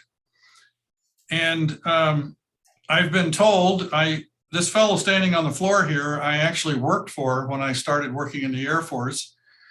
Jim Mayo is his name. He's, some of you may or may not have heard of him. He's a walking encyclopedia for optics and telescopes, and he owns about 350 eyepieces and knows everything about every one of them. So he's that kind of a guy. At any rate, when observers looked through this telescope, instead of seeing a pristine image, they saw this. And of course, this moved around and it was not very good. So why is that? Well, so here's a quick lesson in atmospheric turbulence and what it does to your telescope. If you have a diffraction limited telescope in space, like is on the left here, that we're familiar with from Hubble, for instance, diffraction is the only limit. So instead of a pinpoint spot, you get a small circle. And the size of that image is for, you know, an unresolved object like a star is proportional to the focal length, the wavelength you're observing, and inversely proportional to the diameter. So if I want more resolution, I can either shorten the wavelength, increase the focal length, or increase the diameter. And so an example image here from Hubble gives you a feeling for what, you know, a diffraction limited image looks like. But if you're on the ground looking through the atmosphere, we have this situation. The atmosphere, the air has a lot of different temperatures, pockets of air at different temperatures. And the refractive index of air depends on the temperature, you know, out in the 5th decimal place. But that's important because as light travels through those regions of different refractive index, if I look at the phase of the wavefront coming through that air, parts of the wave get behind other parts. They slow down because the refractive index is larger. And so the wavefront develops a very complex, distorted shape. And then when we try to focus that with a telescope, we get a much larger spot back here than we would get if it were diffraction limited. And the size of that spot is characterized by a parameter called R0.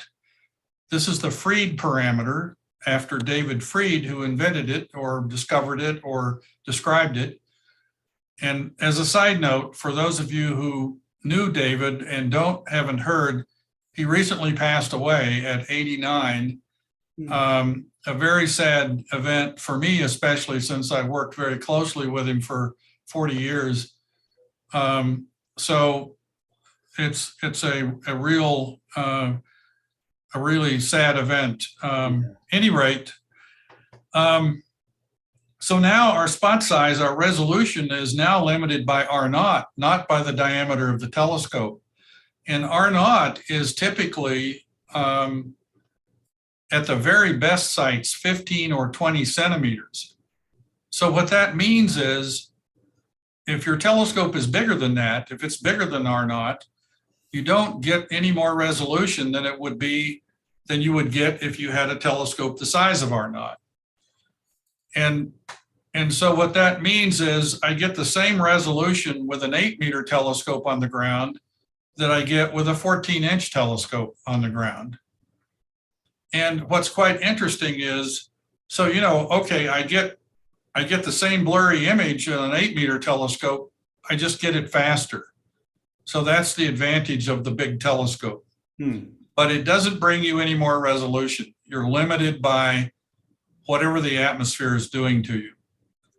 And what is amazing is that Newton understood this in 1700, and he wrote about it. Long telescopes may cause objects to appear brighter and larger than shorter ones can do, but they cannot be so formed as to take away the confusion of the rays, which arises from the tremors of the atmosphere. So we've all heard that Isaac Newton was a smart guy. He certainly was. However, what if we had a magic mirror? What if we had some way to instantaneously know what the wavefront distortion is caused by the atmosphere? And what if we could also instantaneously adjust the surface of a mirror that had exactly the opposite distortion? So that when the wavefront interacted with the mirror, that distortion is removed and the reflected wavefront is just as it was before it entered the atmosphere. So we call this adaptive optics. The catch here is this wavefront is changing hundreds or even thousands of times per second. And so we have to make a measurement of what that change is. And then we have to figure out some way to move the surface of a mirror. Now, we don't have to move it very far, fractions of a wavelength in most cases, but it's very important to do it exactly and quickly. So the way we would implement this in our telescope is, in a normal telescope, you would have, your aberrated image at the focal plane. But in an adaptive optics telescope, you would insert this magic mirror, the deformable mirror, in a relay optics train. And you would also insert something to pick off part of a light coming from the object that you're trying to image. And you would use that with a device called a wavefront sensor that measures the phase differences across the wavefront accurately and very quickly. And then you would drive this deformable mirror, our magic mirror, in such a way as to impart that wavefront on the surface of the mirror. And of course, you want to minimize the time that it takes to do this because things are changing very, very rapidly. So to see, here's an animation generated by Gemini Observatory that shows you how it works. This is down at the focal plane, near the focal plane of the telescope. So here comes our distorted wavefronts. They bounce off the deformable mirror. They're picked off, measured by the wavefront sensor. We close the loop on the deformable mirror, and now the wavefronts are being straightened out, and we see a diffraction limited image on our camera. So how does this really look? Here is a real picture. This is made a long time ago at the Starfire optical range. It's actually a binary star. And it starts out with no correction. What we're seeing here is a separate mirror, a tilt mirror that's used to control the tilt independent of the deformable mirror. So the deformable mirror is only controlling the higher order distortion. And when we see the track loop close, that happens there. And then the higher order loop closes, and now we see two stars. If we open the track loop, the flat steering mirror, we see how much tilt there is in the atmosphere. So controlling the tilt is extremely, extremely important when you're doing adaptive optics. Some of the amateur adaptive optics systems control tilt only, which is useful if the size of your telescope is a few times the size of R0, but not much bigger. So on our 3.5 meter telescope at the Starfire optical range, this was the first light image in 1998, and it shows you the difference between the loop being open and the loop being closed. And here's a three-dimensional representation of the image. This is a binary star that has about a 0.1 arc second separation. The full width half max of the images is 0.06 arc seconds, and lambda over d, sort of the diffraction limit, is 0.05. We measured the Strel ratio, the height of the brightness of the center part of the image compared to the diffraction limit, to be about a half. And its peak intensity was 140 times greater than when the loop was open. So you can see this is quite a boon for astronomy if you can make it work. Here are, images of Jupiter's satellite, for instance.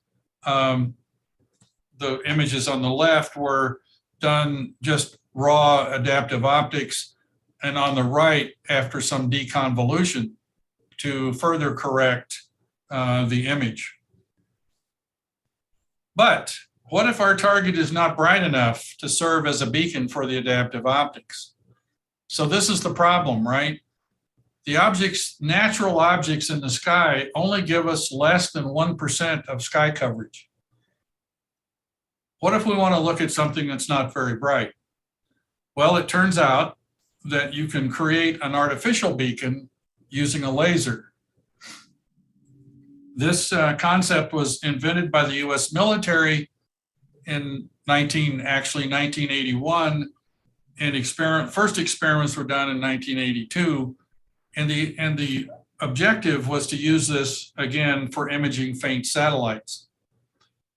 The technology was classified for about a decade, from 1981 until 1991, at which time I gave the first declassified talk at American Astronomical Society meeting in Seattle, Washington. There's a whole lot to tell in the backstory. We just don't have time for it.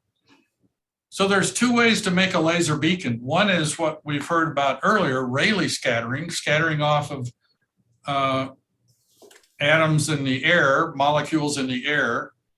And the other is to use something called mesospheric sodium.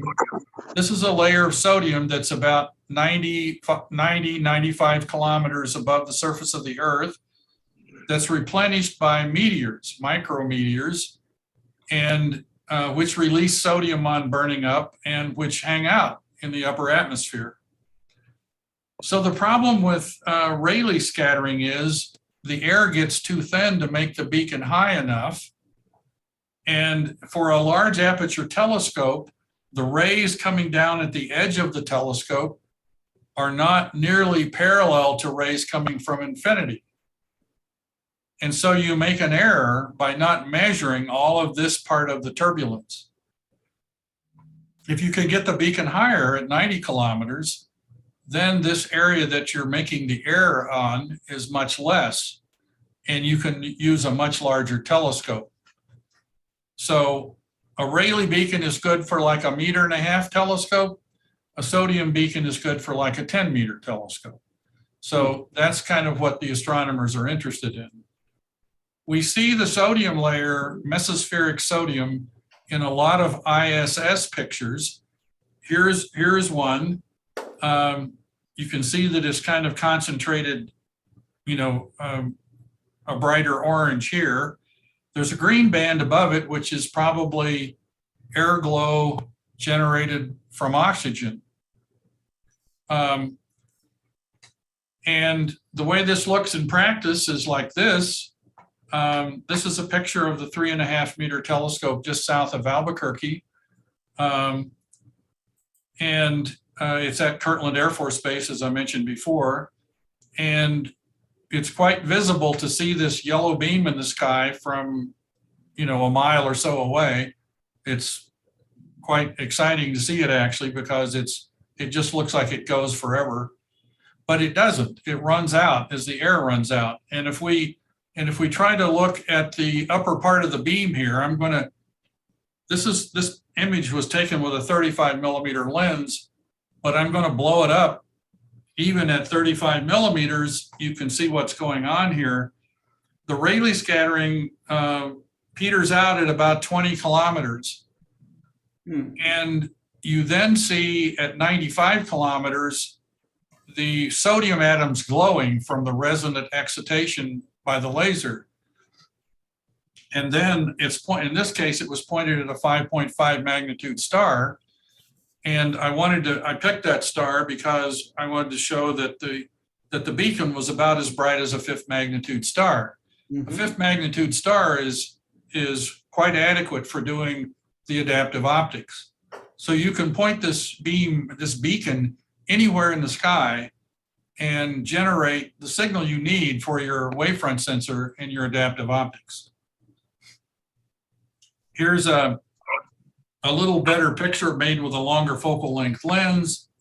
And so once again, this is the sodium guide star. You see this gap here because the air is so thin. We no longer get any Rayleigh scattering that's very useful. Mm-hmm. And the perspective here has just always amazed me. 20 kilometers, 95 kilometers, and 250 light years equally spaced. Now, if I look at the beacon through the telescope, I see this view.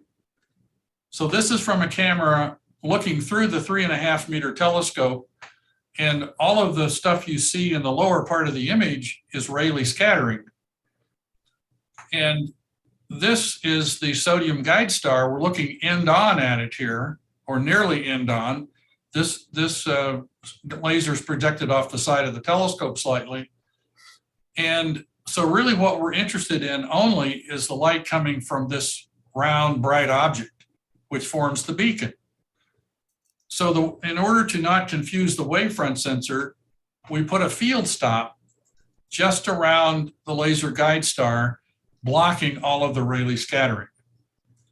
So let me show you some of the things that this allows you to do.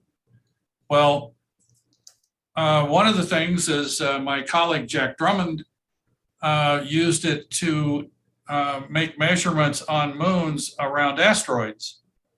So these are faint enough that we can't use what we call natural guide star adaptive optics to close the loop. But the laser guide star allows us to form an image of the asteroid and its moon and to make measurements about its orbit. The other thing is, one of the things the Air Force is interested in is very faint nefarious satellites close to big bright satellites, especially in geosynchronous orbit. So we can image binary stars that are widely separated quite easily. In this case, I don't know the magnitude of the primary. Here's an example. This is fairly bright, 9.6, and the companion is 14.9, and the separation is 1.4 arc seconds. But this example over here is what we're really interested in. This is a magnitude difference of almost 10 and a separation of 0.32 arc seconds. And with some post-processing, we can pull out this companion next to that's nearly 10 magnitudes fainter. So this is sort of equivalent to exoplanet detection, where you're looking for planets next to really bright parent stars. So this is basically revolutionizing ground-based astronomy. You don't hear much about it, but it's happening. And so these are some of the examples I want to tell you. Oh, and here is this is totally out of date, but this shows you the number of adaptive optics papers published using laser guide stars and how that's taken an advantage. The great benefit of having astronomers work on this technology is they've advanced it. And I don't have time to talk about this, but let me show you some of the things astronomers are doing. What I've been talking about is what we call single conjugate adaptive optics. One laser guide star, one deformable mirror. In order to get more field of view, you need multiple mirrors and multiple guide stars. And the other thing that is incredible is to do tomography. So if you put up an array, an asterism of laser guide stars, you can actually construct a three-dimensional picture of the turbulence above the telescope in real time and watch how it changes very fast. And so you can use that to do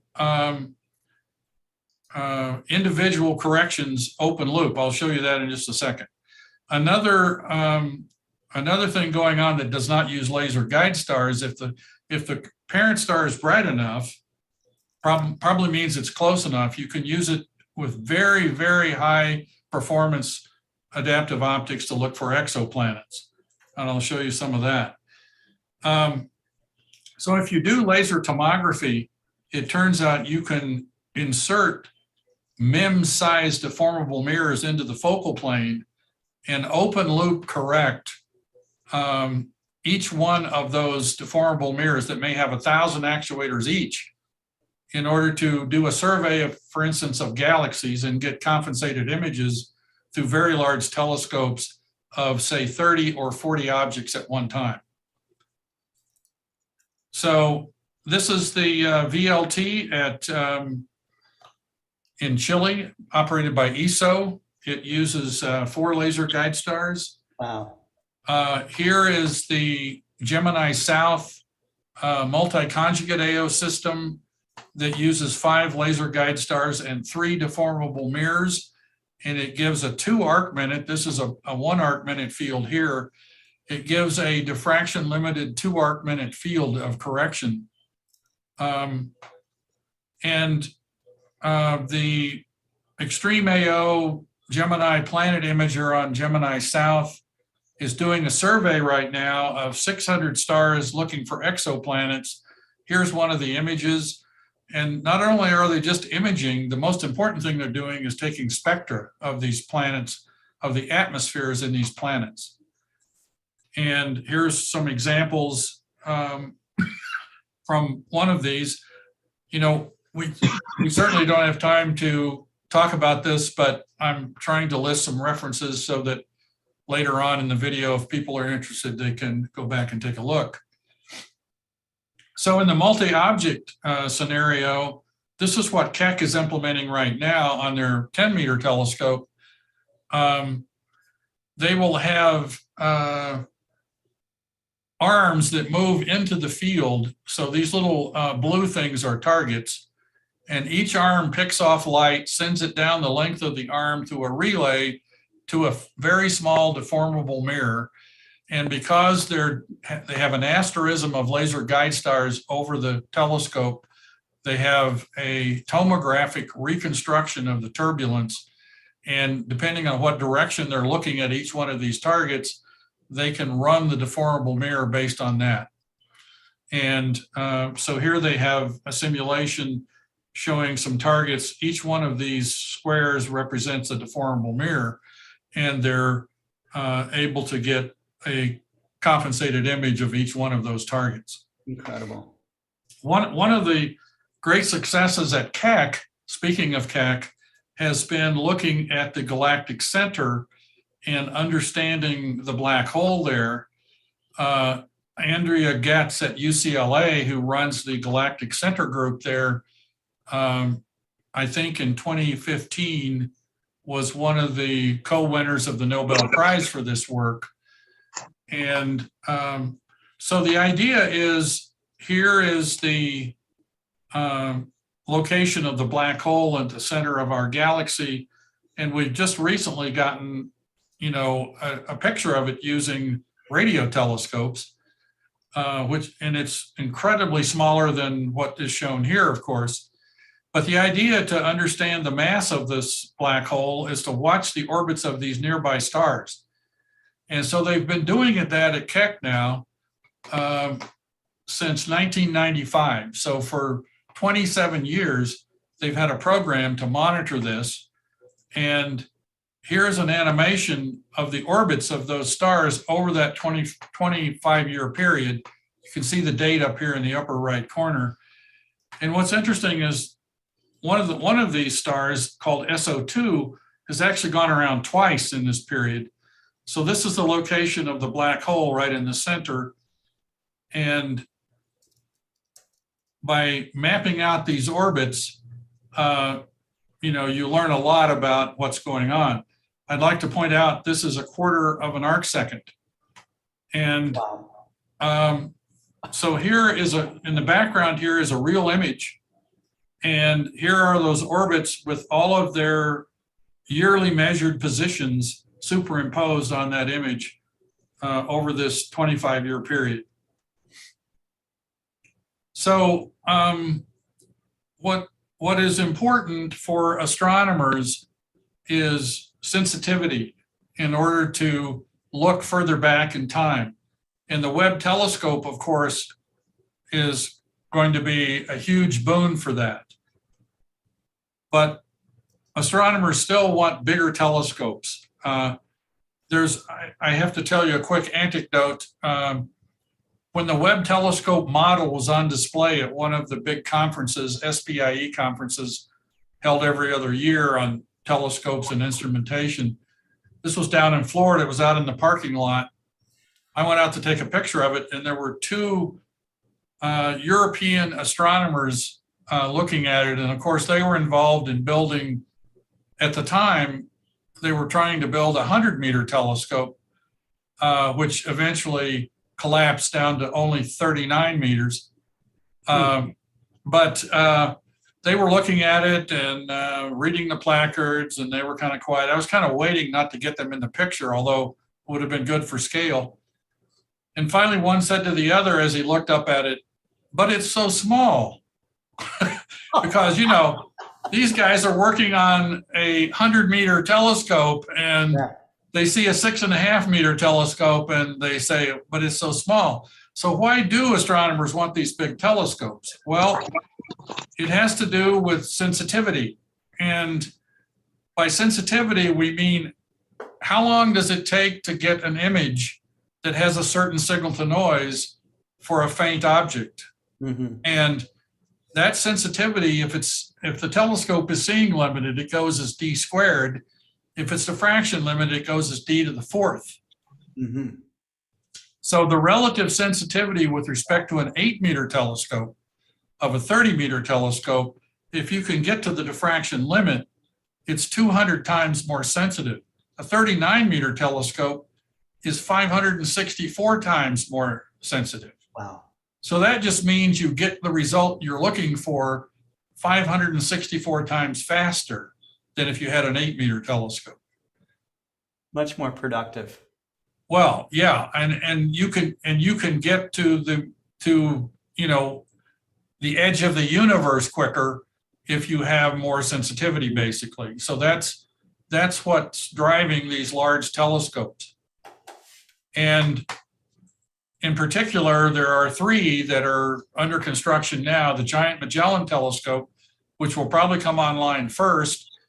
This is 7 8.4-meter mirrors that are spun cast at the University of Arizona under the football stadium, and a very, very difficult off-axis mirror to make, especially at 8.4 meters. But so that's the Giant Magellan. And then, of course, there's the 30-meter telescope, which is being delayed in Hawaii because of the native Hawaiians' objections to, you know, building a telescope there. And then there's the 39-meter telescope, or the European Extremely Large Telescope, which is being built in South America. If you would all like to read more about some of the history associated with this, there's a book called The Jasons, which talks about some of the genesis of the laser guide star ideas, especially with sodium. Will Happer at Princeton was the one who actually suggested that during a review that I was called to brief on back in 1981. And so that's an interesting historical story. There's a book written by an Air Force historian called The Adaptive Optics Revolution. And then there's Neil deGrasse Tyson's book, Accessory to War, in which he actually gives credit to the military for producing this technology for astronomy. So, hey, but Bob, could you go back to the books? Yes, sorry. Who's the kid in the cover in the middle? Who's that? Oh yeah, that's me. Who is that? Who is that talking? Is that kid on the cover with a looks like a 4-inch Newtonian? Yeah, it is. I bought it at a garage sale for $5, and I had to repolish the mirror. What I like are the cuffs on my pants. Check those out. I was 13 years old in this picture, and this was 2 months before Sputnik. Okay, so this whole idea is, generated because of a need, and I think it's needs that, as I say here, are the genesis of innovation, and that's what drives us all forward and upward in this business. So that's what I had to offer tonight in the way of beacons. That is really cool. But there's a lot more to the story, and I glossed over a bunch of stuff. So, well, maybe at another time we can get another chapter. That would be great. I think it's really important to understand how technology like this is really just making, the kinds of discoveries that we're making today possible. So, yeah. Yeah, that's absolutely true. I can't put them on my small telescopes. So, maybe. Yeah, well, what I should do is tell you when it makes sense to put like just a steering mirror on your telescope as opposed to a higher order adaptive optics deformable mirror. Right. So maybe that would make a good presentation for some time. I think it would. Thank you so much, Bob. That's great. So we heard John Briggs's voice out there. He's backstage with us. So John, thanks for checking in. As always, man. As always. It's great.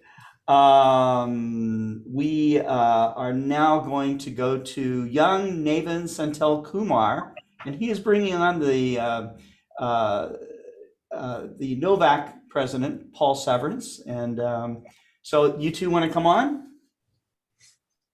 Sure, I'll let. Yeah, okay. Go ahead, Navin. Hi, firstly, thanks for having us again. I'd like to introduce you to my club president, who's going to be talking first. So, Paul, you can talk now. Okay, cool. Thank you, Navin. Let me see. I've got Scott. Thanks for the opportunity. I just have a kind of a walk on here. I realize that, but I've got a couple slides here I want to show, and okay. I think Navin has some topics too. So let me share. That's awesome. I like to have club presidents on. So I'm not sure if I'm going to share or not. Can you see? We see it. Okay. See, it's kind of like your whole desktop, but okay. I don't know if is that okay. Now we're just looking at your email, so you might want to go back out and then just focus on the app or bring the app in. So yeah, there you go. That's perfect. Okay, cool. We usually use Google Meet, so I know Zoom is super common, but not as much for me. So anyway, thanks for the opportunity. I just wanted to, come on and share a couple of things about our astronomy club, tell you a little bit about some of the outreach that we've done recently. And some of you are probably familiar. We're a very large astronomy club. As you can see here, we're principally located in the kind of Washington, D.C. area, Northern Virginia, Maryland. But we do have members from about 20 different states. A lot of those, lived here once, and maybe had the government jobs and whatnot and moved away. We've got some international members as well. So we draw from a lot of regions, but do an awful lot of outreach right here in the DC area. And I wanted to just share a little bit about that just in the past couple of weeks, what we've done. But one of the things, and it's a good kind of follow on to what Bob was talking about here, is we have monthly meetings, and we have one coming up Sunday. You can see it there, June 12th at 7:30 Eastern time.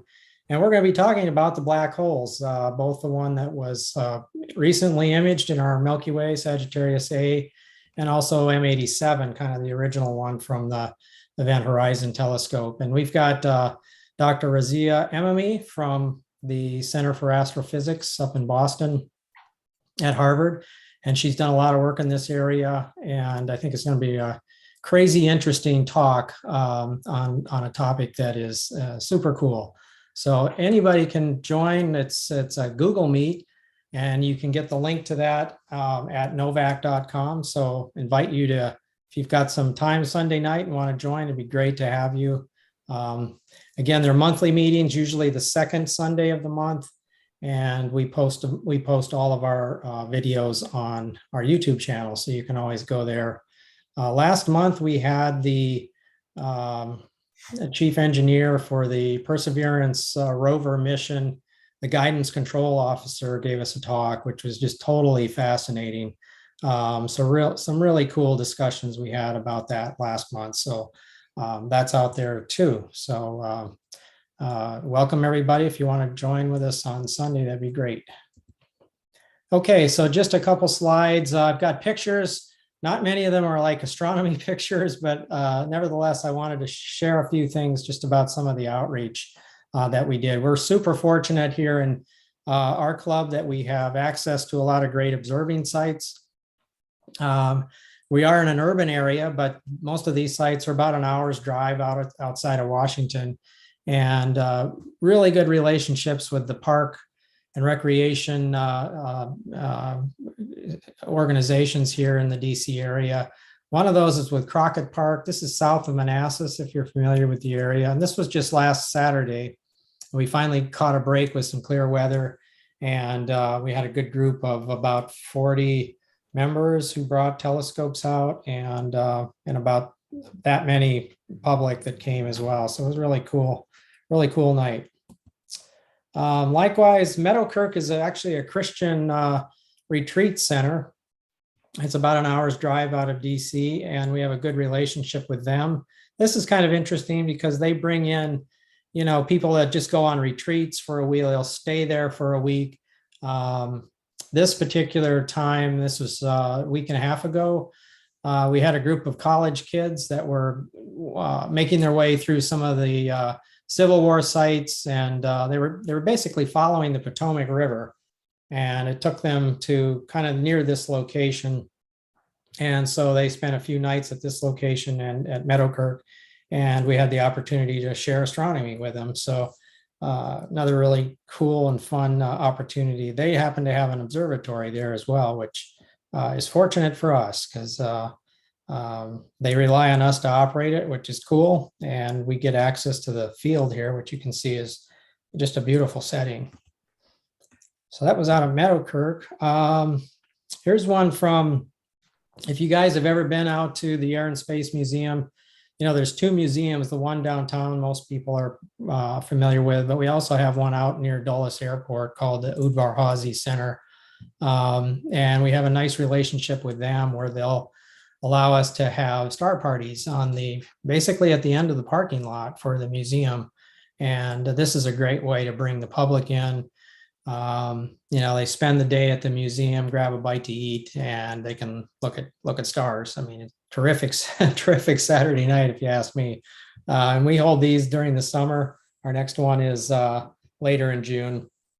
All of these are obviously open to the public, and if any of you are ever in the DC area, there's always something going on most weekends. So get in touch with us, and we'd love to meet you and hook up with you. The last one, and then I know Navin has some additional slides on this. This is basically a city fair, as we've all been to city fairs where the kind of the cheap carnival rides and the cotton candy and snow cones and whatnot. Well, this was one we had in Vienna, Virginia, a couple of weekends ago. Thousands of people, and we decided, hey, why not? Let's put astronomy out there as a booth next to all the arts and crafts. And so we set up a table there, and no kidding, we had probably 1,000 people through the 2-day Memorial Day weekend, Sunday and Monday of that weekend. Walk by, take some literature, a lot of material about dark skies. We're big on supporting IDA. Preserving our night skies, and so really great opportunity to hit up a lot of folks that probably don't think much about astronomy, especially when they're going to go to a county fair type of thing. But so that was a really good idea. Good idea, I think, that that club members had, and we were able to pull it off. Here's a picture of Navin and AJ and Senthil, and they showed views of the sun. So another really good way to do outreach. Last one, Scott. I'm excited. I'm going to go to this Okay. park. It's going to be awesome. I'm really looking forward to it. Have you there? That would be great. Oh yeah, I'm looking forward to that. I've been to that area of Arizona. I know the skies are absolutely terrific. So I wanted to throw in a little plug for that. Oh, well, thank you. Thank you very much. That's awesome. I would suggest that if anybody hasn't signed up, this is going to be a really good one, I think. So looking forward to that. Wonderful. That's wonderful. Yeah, thanks. Yeah. So my last one, then I'll hand it over to Navin, is really, we live in a very congested area. Probably a lot of folks can say that. That's our picture of our light pollution map that, Kelly kind of alluded to in his talk earlier. We're in Brollo class 6 to 9, but you can still do really great things with astronomy. And it takes a little bit of effort, some equipment, a lot of patience, but it's certainly achievable even from, urban environments. So thank you so much for the time to kind of showcase our club, and welcome anybody that wants to participate in our meetings to check us out at novac.com, and love to meet you. So Navin, thank you. And I'm going to hand it back to you. All right. Thanks, Paul. So I'm going to talk about Viva Vienna right now.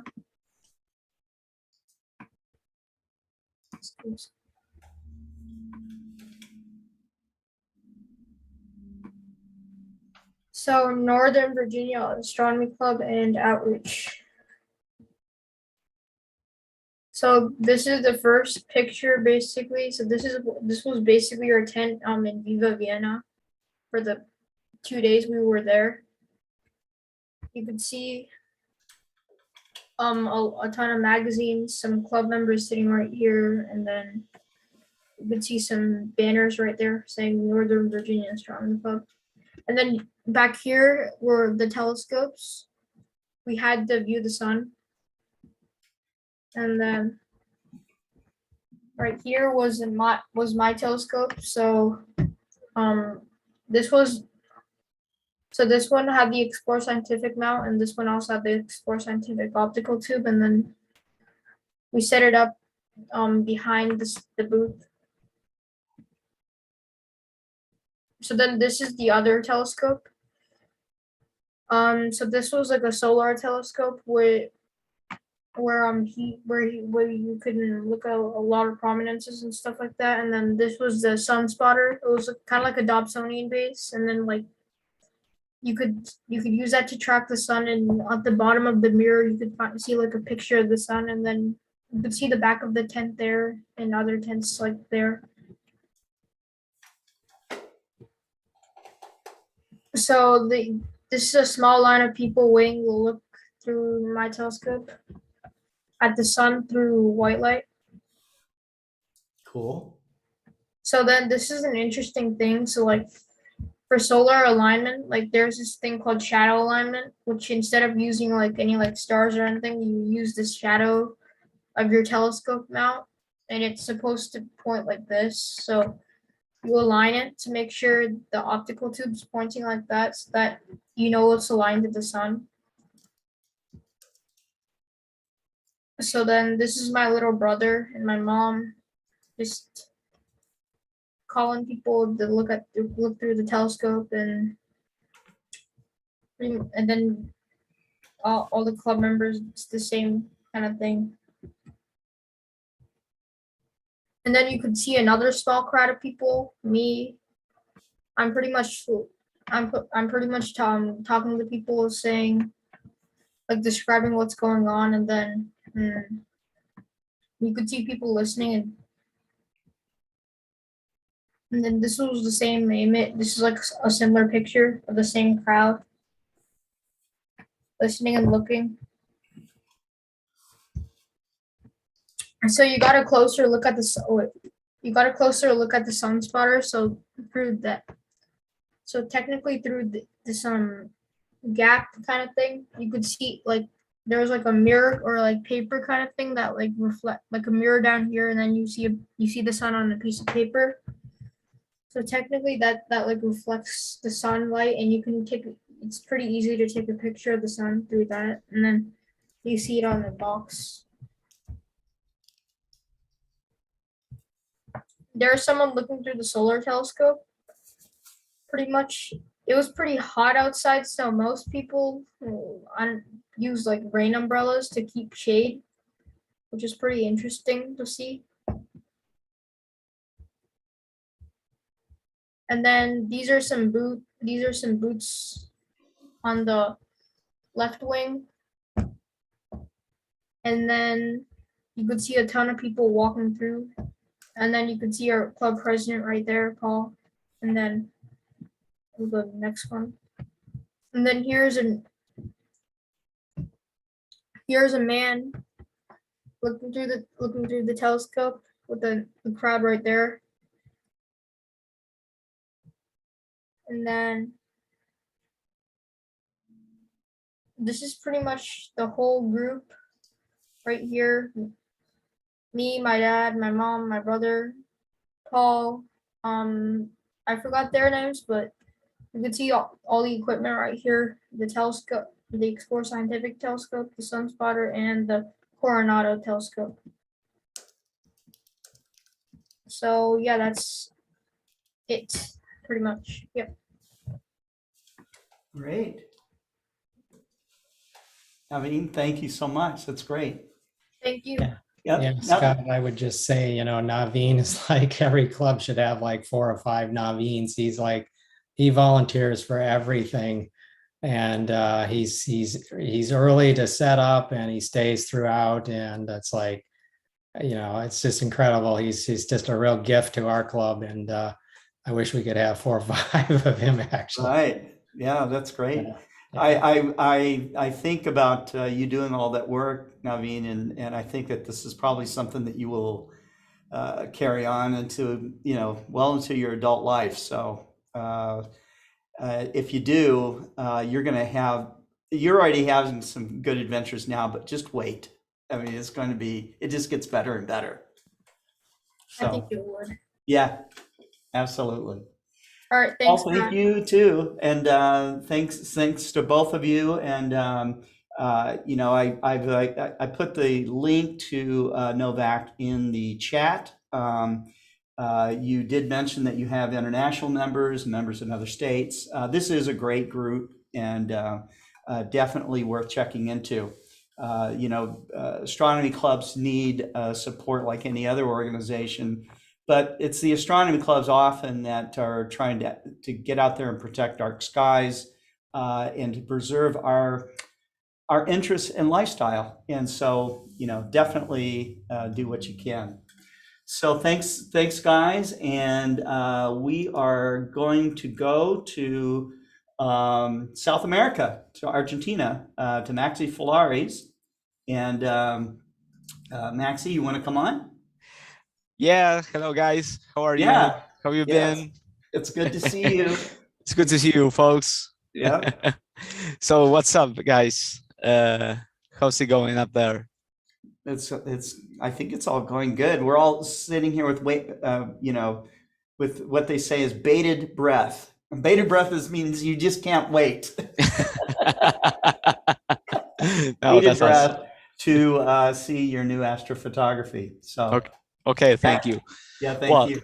Thanks for inviting me. Good night, everyone. Good night to the audience. And well, what I want to show you tonight is what I've been doing now this weekend. It was the another one.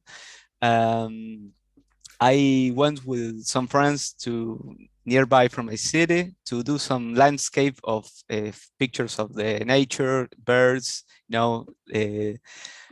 some kind of it's not like a wild place, but you can see some animals. And then we want to do some kind of astrophotography. Practically, well, we are going to the winter season, so that night, that afternoon was really, really cold. You were going to see me practically freezing. So basically, I want to show you where I've been. This is my city, Chivilcoy. This is where I am. And we traveled. Well, I traveled because my friends came from Great Buenos Aires, from Moreno, and we went to this place, going to the farm area, to the Salty River. You can see the river here. And nearby, well, passing Henry Bell and Ramon Biaus, we have this a bridge that we set in here, but then we realized that we can go to this place, and these are huge area, because I think the government is dragged the river and recover some field, so they put the soil of the river here. And this is like a real beach without, of course, sea. And there was practically nobody. We are just us, and we was searching this kind of sky. You can see here's the river, and here's the bridge. So we've been, I think, in a Bortle class 3. So we had a really good sky to do some dark pictures. So first of all, here's me doing a selfie. This is Ariel Rodriguez, and this is her friend that came. We've been doing some, like I say, landing and nature pictures. I was doing well. I don't have too much lens, focal length, but he's Ariel. He was going to the edge of the river, and we have some airplanes from the nearby cities flying above us, but also, well, I don't know where it is. The picture, I think this is one. No, sorry. Well, some birds that I could try to take pictures. Of course, we have airplanes, and well, you can see the cars that you can see the field that we had. We don't have grass. It's only soil of the river, and it's dry, so we can step in there. And of course, we have a really good sound down. I took this picture, with the wind of this farm, the trees, some birds flying by, and of course the sun. And well, of course, in that time I saw this airplane from Aerolíneas Argentinas. This was going to Santa Rosa La Pampa. We track this airplane with flightradar.com, and well, when the night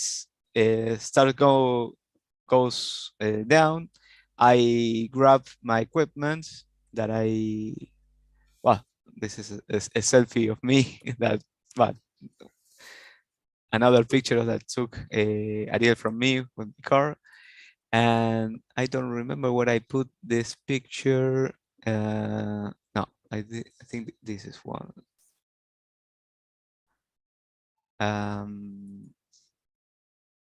Sorry, I can't find it.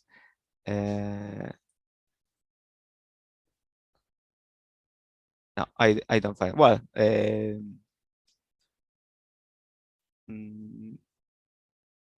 I did it from here. Here, this is where it's more like a zoomed image. You can see here, this is my my little equipment. This is a light mount, a Skywatcher Star Adventurer. And here is a ASCAR lens put in with ZWO Azure Plus. And where here's a finder scope that I put it also to track some, to find some places. And when the chairs and this little table. And when the night comes, I pointed this equipment to the Carina Nebula, and what I get is it was practically some kind of these pictures. I only did 1 minute per frame. You can see there's some satellites going by. This is only a single picture of 1 minute at ISO 100 and f8, the diaphragm was. You can see the spikes of the stars, but there's a lot of information here. And I was taking pictures of almost 2 hours, I think. And the results was this of that night. Let me put it at 100%. You can see the stars and the velocity and all the field of view of the Carina Nebula. Yes. And also we have the Gabriela Mistral Nebula and this star cluster nearby. And you know, if you do this with a monochrome camera and the H-alpha filters and this region is huge of hydrogen, is covered by that, but I only can do this because I have this color camera. And then I say, okay, that's that. I think 2 hours is good, so I pointed this lens to the MH place of Lagoon Nebula because it's rising up, and this was the result. I just processed this. I think it was last weekend, and you can see the Lagoon Nebula and the Trifid Nebula. And of course, here's another place.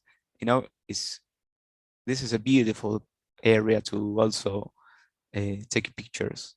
So, and of course, there's a lot of stars in this place because it's almost in the core of the Milky Way. Oh yeah. Yeah. So this field of view that was I was searching to, you know, to do some landscape and travel light without too much gear. And I put this grab for almost a half hour, I think, and that's all. And I leave it to there without tracking, without guiding, sorry. It was tracking, but without guiding, because I don't have this a polar, a telescope to guide with this gear. Yeah. Mm-hmm. So one of those images I saw, I think I saw Etta Karina posted on Facebook today. Yeah. Is that the one? This is one. Yeah. Mm-hmm. Because this was this lens, and if you want to see, I have here. Excellent image. Thank you. It was sorry. Pekka in Sweden is he's saying, if I ever accidentally end up in Argentina, will you show me some good photography places? Yes, of course. That we have a lot. We have to take permissions to go there, but maybe sometimes not.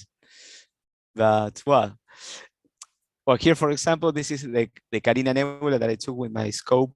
Wow. At the beginning of the year in Alberta. And let me compare it with what I took here. You can see the field of view change it. Oh, sure. So if, let me go in here. There's a lot of the difference. Of course, I have much more diameter, much more focal length, and but here to do with the 200 millimeter lens, it's really good. You know, I want, you can see here. There's I don't remember the name of this place in Carina Nebula that Nico loves to take pictures and watch, but this is a little comparison of this place. And let me show you a final picture that I didn't took, because this picture took from Ariel Rodriguez, from this guy. He's Ariel. He was preparing his camera. This is another picture of him. He was concentrating to try to take pictures of the sun, and he took this one, with his Sony Alpha, pointing to the south. Yeah. And you can see here's Carina Nebula. Here's the Running Chicken Nebula. We have here the Southern Cross. You can see here, and the sack of the charcoal sack. I don't remember. You're making all of us in the Northern Hemisphere jealous. So. And of course, the Large Magellanic Cloud, Right. And here are us. Here's me. He's Juliana, I think it was her name, and this is Ariel. You can see here. This is the city of 25 de Mayo, or 25 of May. That is in here. Ah. Okay, because we been here, and this is to the southwest almost. And here's Saladillo, another city that it's in there. So basically, we have some light pollution area, and but anyway, to watch it this above our heads is amazing, because in Portal 3 it's unbelievable. And of course, we have the Milky Way, and really at the center. And she took a picture of our cars pointing to the north, because it was behind of us. For example, let me. We've been to this place to take pictures to the cars. This is pointing to the south. This is the sun is pointing to the west, the east, and the south is where are those trees. So we've been more to the south, and she took a picture of the two cars and the sky, but at the northeast is the light pollution of Buenos Aires. I always thought that light pollution was from Chivilcoy when I was in Alberti, but this huge light pollution, I can see it from here. It's disgusting, but well, it's what we got, I hope. But if we do some, I don't know, 100 miles again into the province, we will have a Portal Class 2, and maybe we'll get better to the west.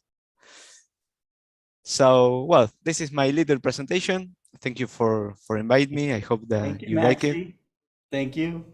That's great. And yeah, we look forward to seeing more information and not so much just information, but also your inspiration for all these beautiful Southern Hemisphere treasures. Thank you so much, man. Thank you to you guys. Yeah, yeah.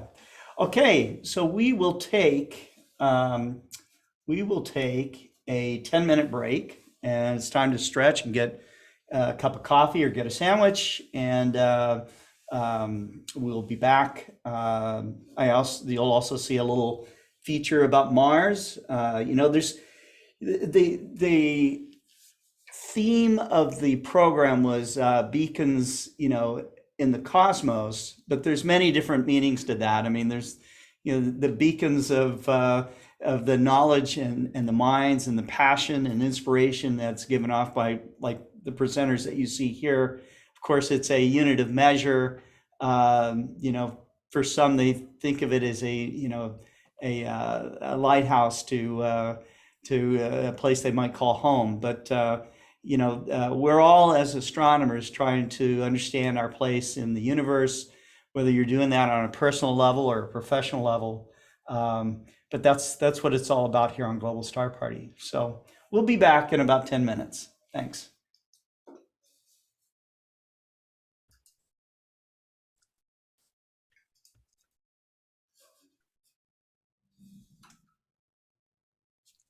Oh, Karim, you forced me to go find some lighthouse pictures to add to my presentation now.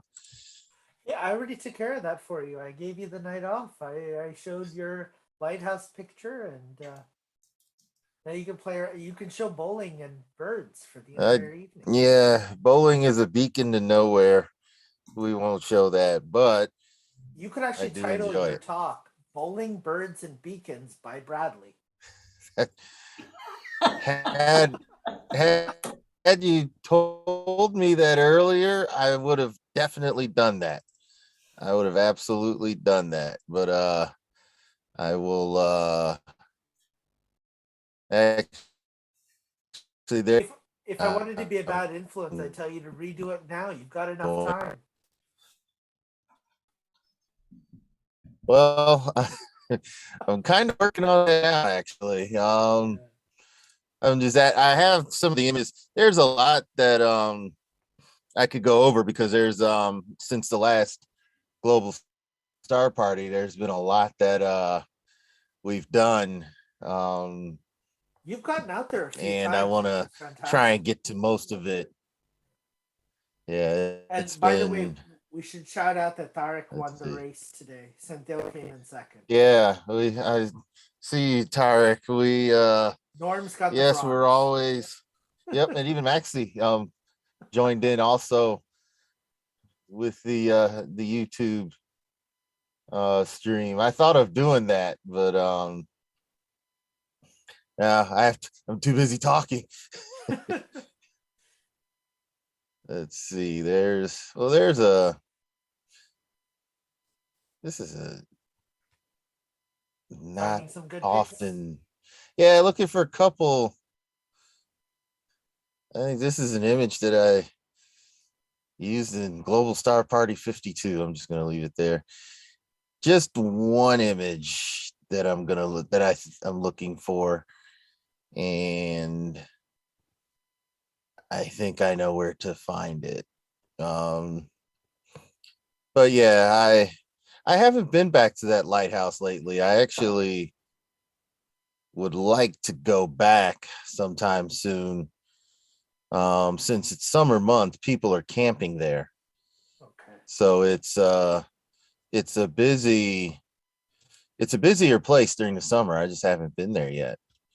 I think what we have to do is you have to kind of go there in the evening before the sun sets. I'll come across to the other side of the Great Lakes. We'll take out our zoom lenses and we'll see if we manage to do a profile. Yeah, not a bad idea. So it's a little further north, up here. Usually I'm shooting here. When I'm looking back at across the Huron River this way, and I figure I have a better chance of seeing you from here. Yeah. If I went to Sault Ste. Marie, it'd probably be easiest to just. Yeah, then it would be up here, I think, somewhere. Those of us from Michigan, we always have a map with us. It's our hand because it looks exactly just like state of Michigan. You know, one of my students was in France just what, well, I think she's actually flying back today or tomorrow, but she messaged that she had access to a telescope, but they were further north, so the sun wasn't setting and it was still bright out at like 10:30. So she just didn't end up taking the telescope out to do anything because it was just too bright.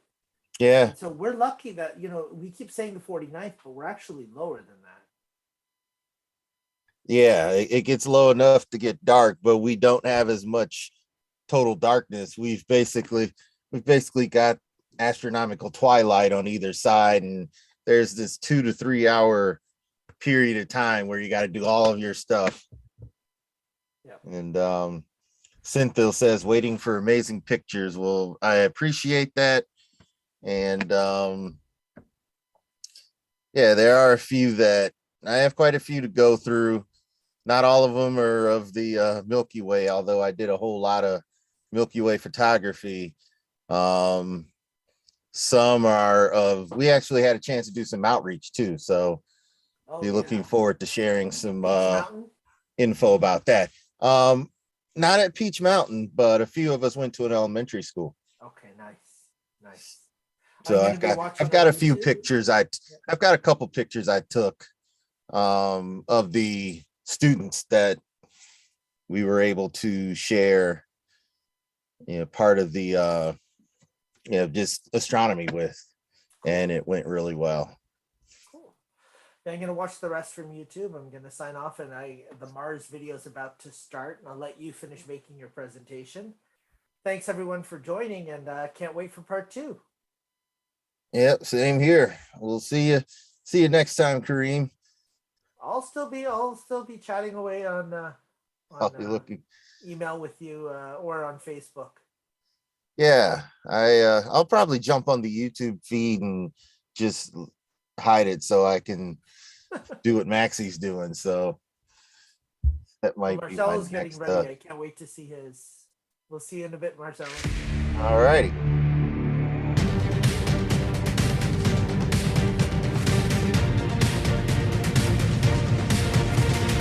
Touchdown confirmed. InSight has been fantastically successful. We've gotten more science than we had ever dreamed that we would get during the course of this mission. InSight's primary goal was to better understand how the terrestrial planets, the rocky planets, formed and evolved.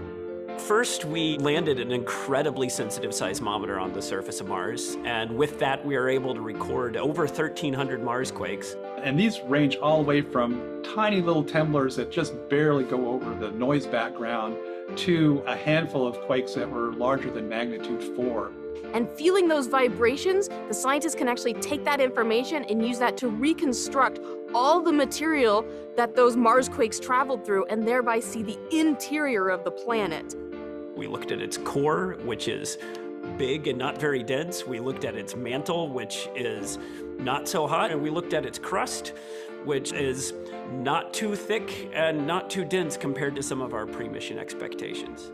By measuring the detailed structure of the inside of Mars, it gives us a snapshot of what the planet looked like 4.5 billion years ago. The other thing that we've been able to do is make a very detailed record of the weather at Mars. So we have a really good weather station, which has allowed meteorologists to study the weather at the InSight landing site and relate that to the climate changes on Mars. What we didn't do, unfortunately, was make the heat flow measurement we wanted to make. Our heat flow probe was supposed to get 3 to 5 meters down, and we were unable to reach that depth. But we were able to get some of those measurements, such as the heat transfer amongst the soil.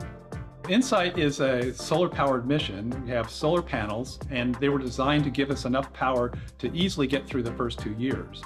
But there's a lot of dust in Mars' atmosphere, and that's falling down on top of our solar arrays and slowly blocking the sun. As the panels are getting dustier, we started racking our brains with whether there's anything we can do to try to clean off those panels ourselves.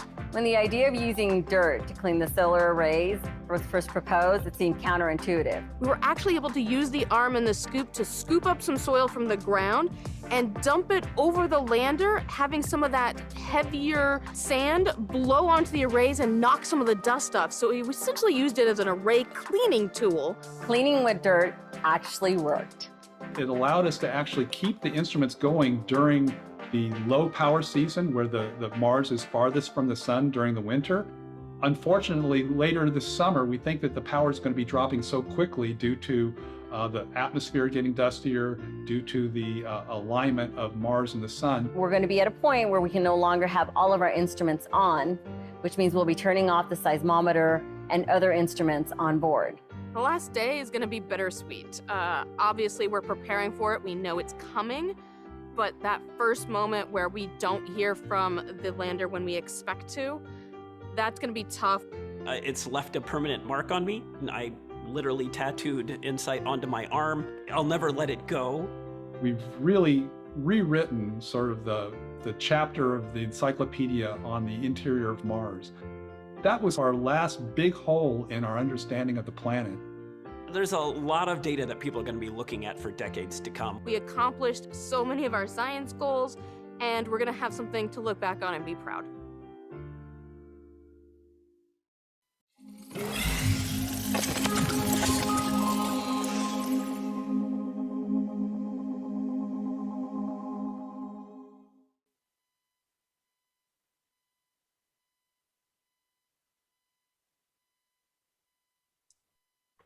Scott, I believe you're on mute.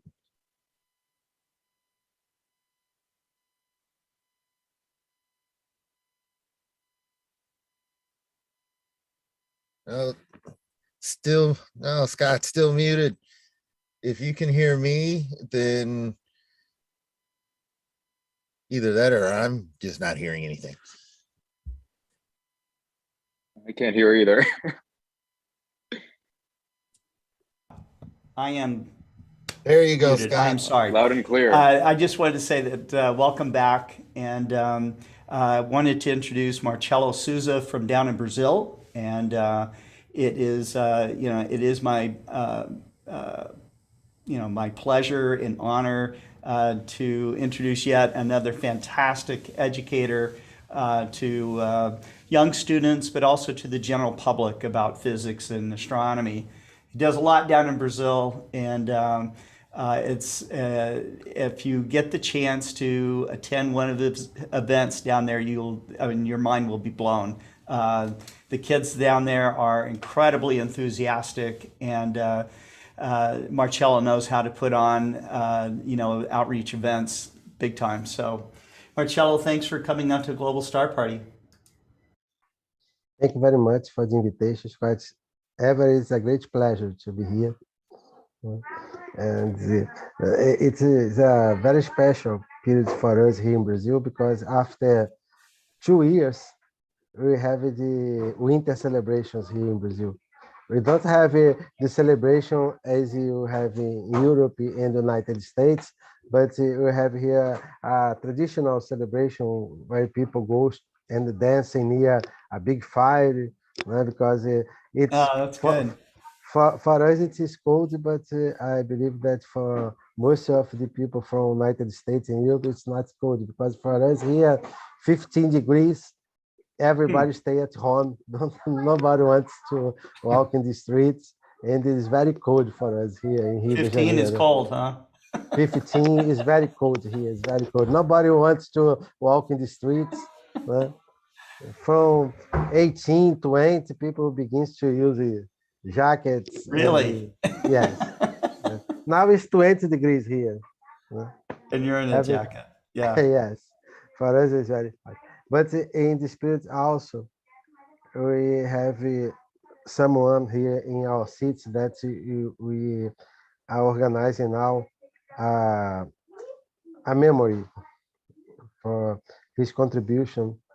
I will share my screen to show his history. That is a person that few people know about him. And let me see if you work here. Yes. Here, only to remember what we live here, the place where we are from. Here is the state of Rio de Janeiro.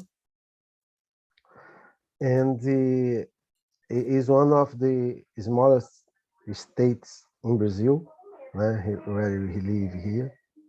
And probably is one of the most famous states. The city of Rio de Janeiro, that's very famous, but we live in the north region of the state, far from the capitals of the famous states here in Brazil.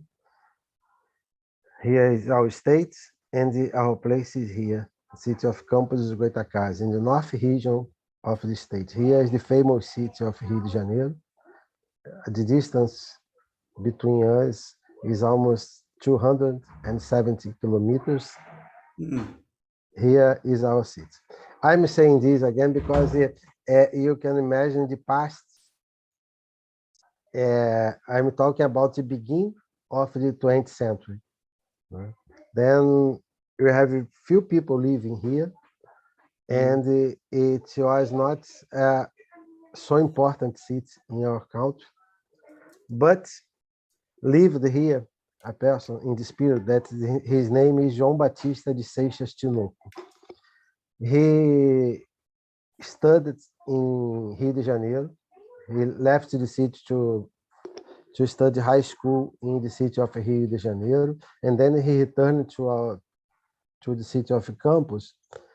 And in June 3rd, he begins to be a member. He was accepted as a member of the Astronomical Society of France, the French Astronomical Society, in 1980. Who accepted him was Camille Flammarion. That was one of the most famous astronomers in the beginning of the 20th century. And he was friends of Camille Flammarion and Júlio Verne. That was very famous in this period. He born in June 30 in 1874. And this is the reason that for us this period is important, because what he did, living here in Campos, far from the big centers, he sent reports to the Astronomical Society of France from 1980 to 1919. Make observations from Campos dos Goytacazes with a small telescope that he had here. And one of the reports was the last time that you have was published the observation by naked eye of the Halley comet. He was the last person that made a report of the observation of the Halley comet in 1910 from the city of Campos dos Goytacazes. He died in September 1969. Here are I have all the reports that he sent to the Astronomical Society of France, and here was his exception. And here say that Camille Flammarion that indicated him to be a member of the Astronomical Society of France. And his importance here, because in this period, the National Observatory and I think that almost all the astronomers in Brazil lives in Rio de Janeiro, because you have the National Observatory here, and the second seat in Brazil with members in the Astronomical Society of France was here in Rio de Janeiro. It was our city, Campos dos Goytacazes. All the members was indicated by him. You have 18 members in the Astronomical Society of France. You have the second seat in Brazil with members because of the motivation of this person, that's João Batista de Seixas Tinoco. Oh, sorry, I did something wrong here. Okay. Here was a report that he sent to the Astronomical Society of France in this period about the observation of the conjunction between Mars, Saturn, and the Moon in 6, I believe, October, in the night of 11 to 12 October, the conjunction between Venus and Jupiter. Also, we have here other reports. Here was his report about the Halley comets. From he sent reports about the observation of the Halley comets from April 17 until June 13. And also, you have here all the information about these reports that he said. And his son, who wrote, said that he received a letter from Camille Flammarion saying that in the period, he was the 6th most important amateur astronomer in the world. I don't know if it is something that, because I never saw the letter, but you have a book that was written by his son that he says that he received this letter from Camille Flammarion. Here is something that is fantastic also. During the period of the World War, the First World War, he sent the supplies and the support to the members of the Astronomical Society of France. And here is he published this.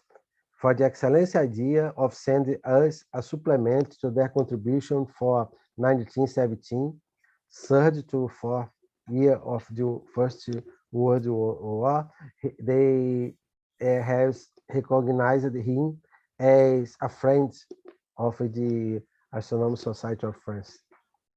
And he lived here, he lived here in our city, here in campus. You have another recognition, I believe that after 1919, again, for his support to this Astronomical Society of France. And he was the only him from Brazil that was supporting them in this period of the World War. Then for us, he is a very important person here because he began the astronomy here and nobody knew about him here in our city. And we found these reports and I had the opportunity to talk with members of his family. And it's something that for us, he was the beginning. And to show that he was the last one that sent reports about, you have an article published in the Royal Astronomical Society of Canada, Journal of the Royal Astronomical Society in Canada, in 1979. And in this article that was written by Brollo, you have here, while June 11 was the last date on which the comet was seen without instruments at Earth, it was seen until June 13 in Brazil. Oh, wow. By the Cesar 1910. The report. He was the last person in the world that sent reports about the observation of the Halley comet by the naked eye. And you are recognizing this article that was published by the Royal Astronomical Society of Canada. Here is I only found this picture of him. And what is important for us because he gave contributions for science from the city of campus that in this period was a city that we didn't have any kind of university here. We don't have famous schools here. And he was probably isolated here because, all the contacts that he has with us by mail, even with these limitations with a small telescope, he made the important observation from our city and motivated many people from here to participate. And something that is very curious for me is that I didn't find any mention about him in our city here in this period. All the newspapers that we have here, when they have the observation of the Halley Comet, they have news that came from Rio de Janeiro, from the city of Rio de Janeiro. But I didn't find any mention in this period about his observations in the city of Campos. I only found in the Astronomical Society of France, the bulletin of the Astronomical Society of France. And something that is hard to believe, but is what happened.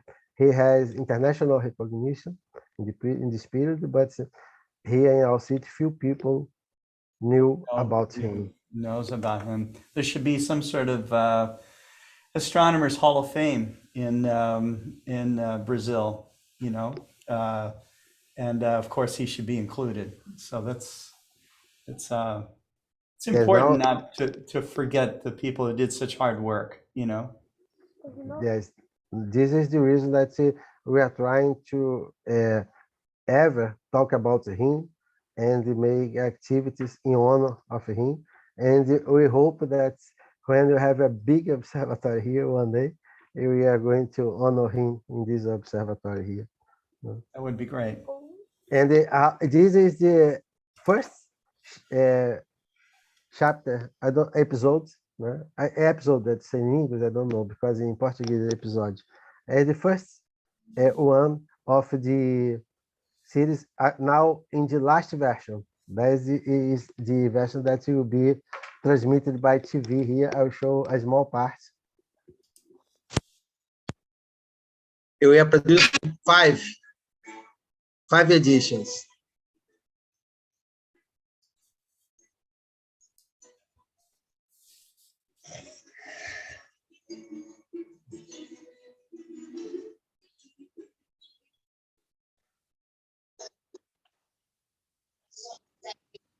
Sorry, because it is in Portuguese, but we are going to make a version in English.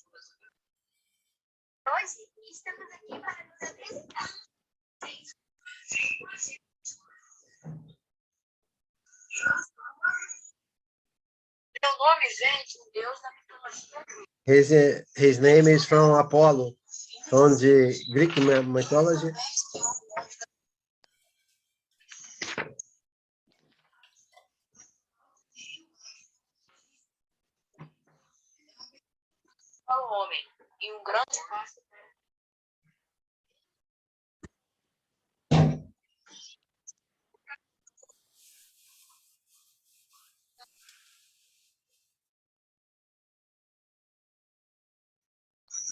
The second character is in honor of Catherine Johnson.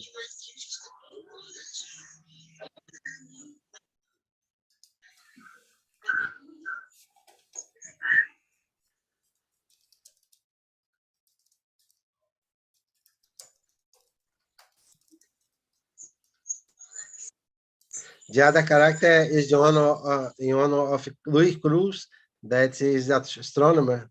That is the name of our astronomy club.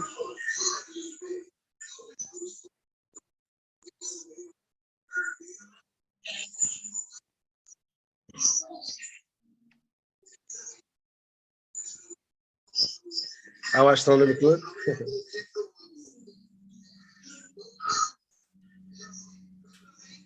And the last one is Jacir, the name, because it is the name of a goddess of the moon from the Brazilian Indians.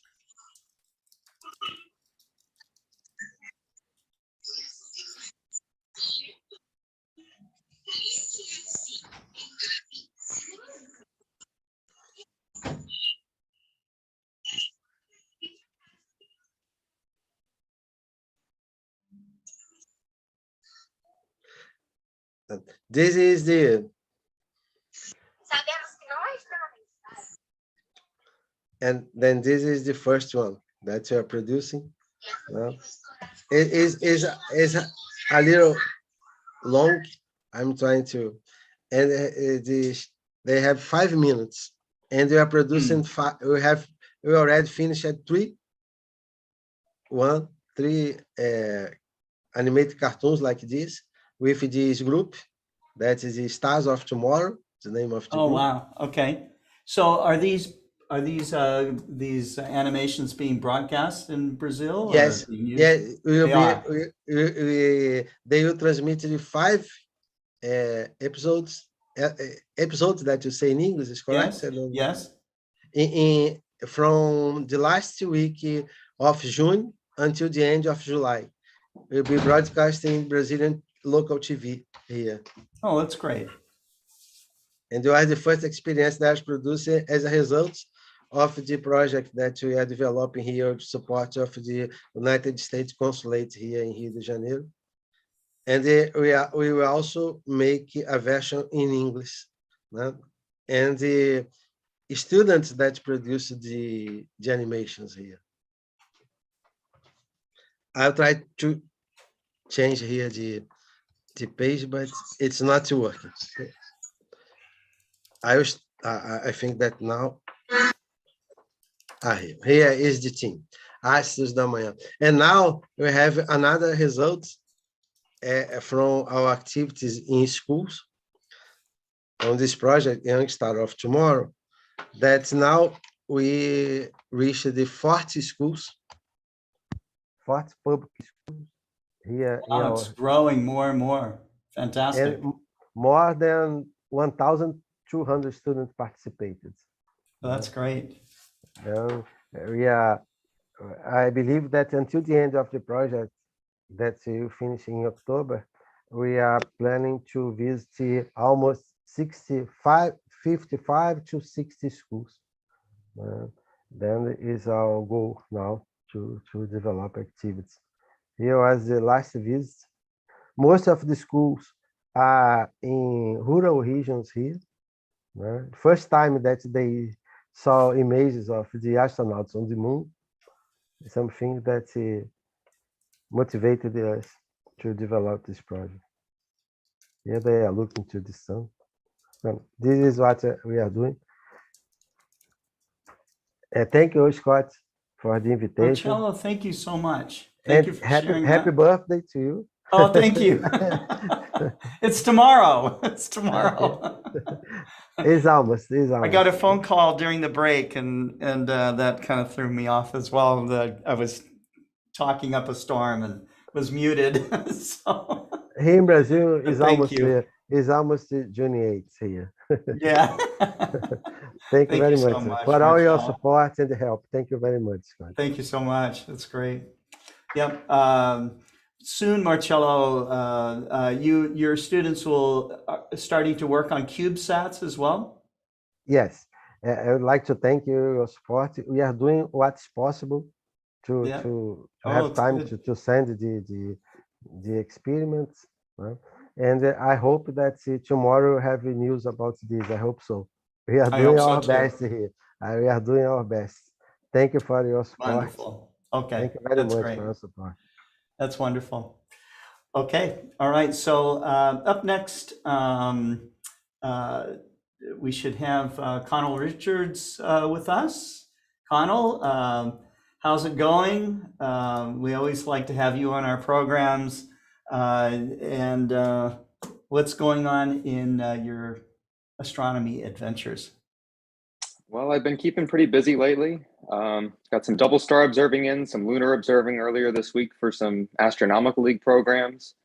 And I was looking forward to this global star party quite a lot when I heard the theme was beacons.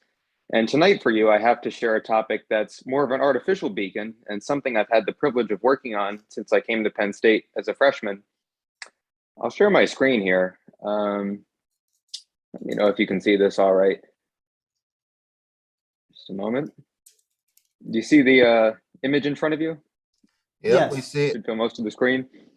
All right, well, I'll put you in a similar position to where I was at the beginning of my freshman year of college. I came into Penn State as an aerospace major, and I knew I wanted to work on some of the technology that brought our various satellites, our observatories, our planetary science missions out in orbit and out beyond the sphere of influence of the Earth. I'd always been fascinated by rocketry, and while I've typically given talks on this program about astronomy and the more natural side of things, I wanted to tonight delve into a little bit of how those things get there and how students can work on that and engage in STEM in a little bit of a different way than I usually talk about, which would be through astronomy clubs. So in October of last year, I joined Penn State's SEDS chapter, which is the Students for Exploration and Development of Space. And this is a national organization. There's a variety of chapters at various universities across the country.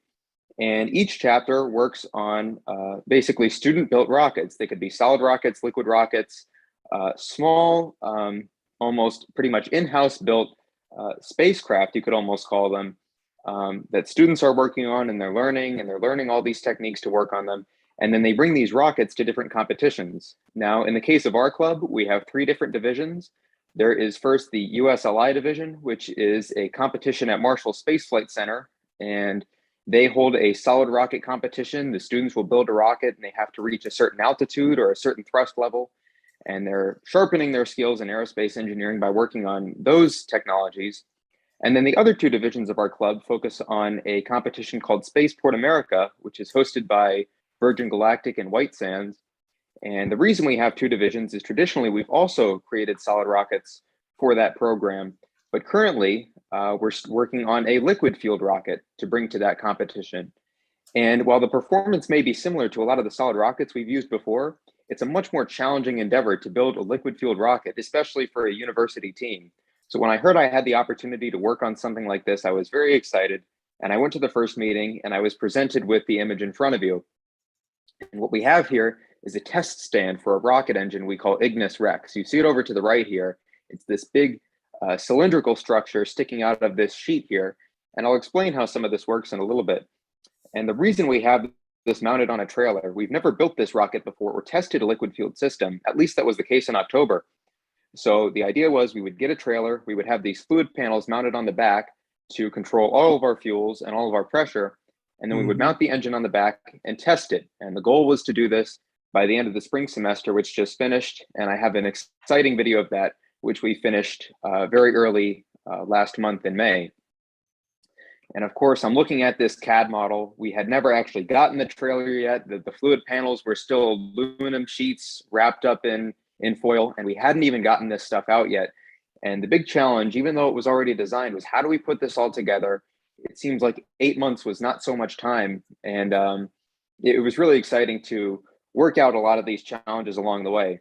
So of course, Spaceport is coming up, and we intend to fly this liquid fueled rocket next year in 2023 at their competition in August. And to give you some details on the engine, this engine, again, it's called Ignis Rex. It has an output of 800 pounds of thrust. It runs on ethanol oxidized by nitrous oxide.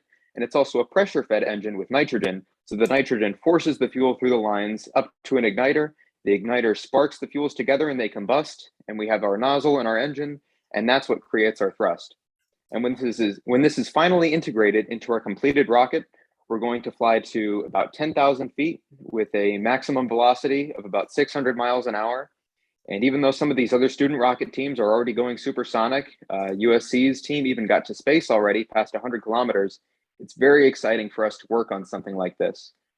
I mentioned earlier that SEDS is an organization that spans many college campuses across the US, and only 20 of those organizations are actually working on liquid fueled systems out of what I believe is hundreds of total teams that are mostly working on solids. So again, it's a real privilege to work on something like this and see what you have here, which is a CAD model, become a reality, which I'll show you in a little bit. Now, I mentioned I joined the liquids team, and the reason that was so exciting for me is that there were all these specific units of the team that I could choose to work with. We have structures, we have propulsion and fluids. There's an engine-specific team, at least there was until the end of spring semester. Now they're merged with propulsion. We also had avionics, we had design, we had people working with various regulations, and the test track we would be working with to fire this engine for the first time. And all of this work was coming to an exciting end at the end of the spring semester to get our first test fire in. And even then, our work isn't complete yet, and there's a lot of exciting things ahead of us. So as I was working on this, it was very exciting. I got to work with mostly the structures and the fluids teams. I'll talk about some of the parts here. We have here, which is a blast shield. This was a 1/2 inch of steel that we had to cut. In fact, this panel here weighed something like 130 pounds when we were finished with it. The piece we ordered was a little bit taller than this, so we had to cut this off. And again, it was a 1/2 inch of steel, so this took some very heavy machinery to cut through and finally refine all of the components we needed. And I can't talk in detail as much about some of them. Sometimes the regulations aren't always as specific, or they do prohibit certain things from being shared, but I can share the general details of the engine, which are of course very exciting. We have our engine here, the blast shield to protect all of these components behind here where our fuel is.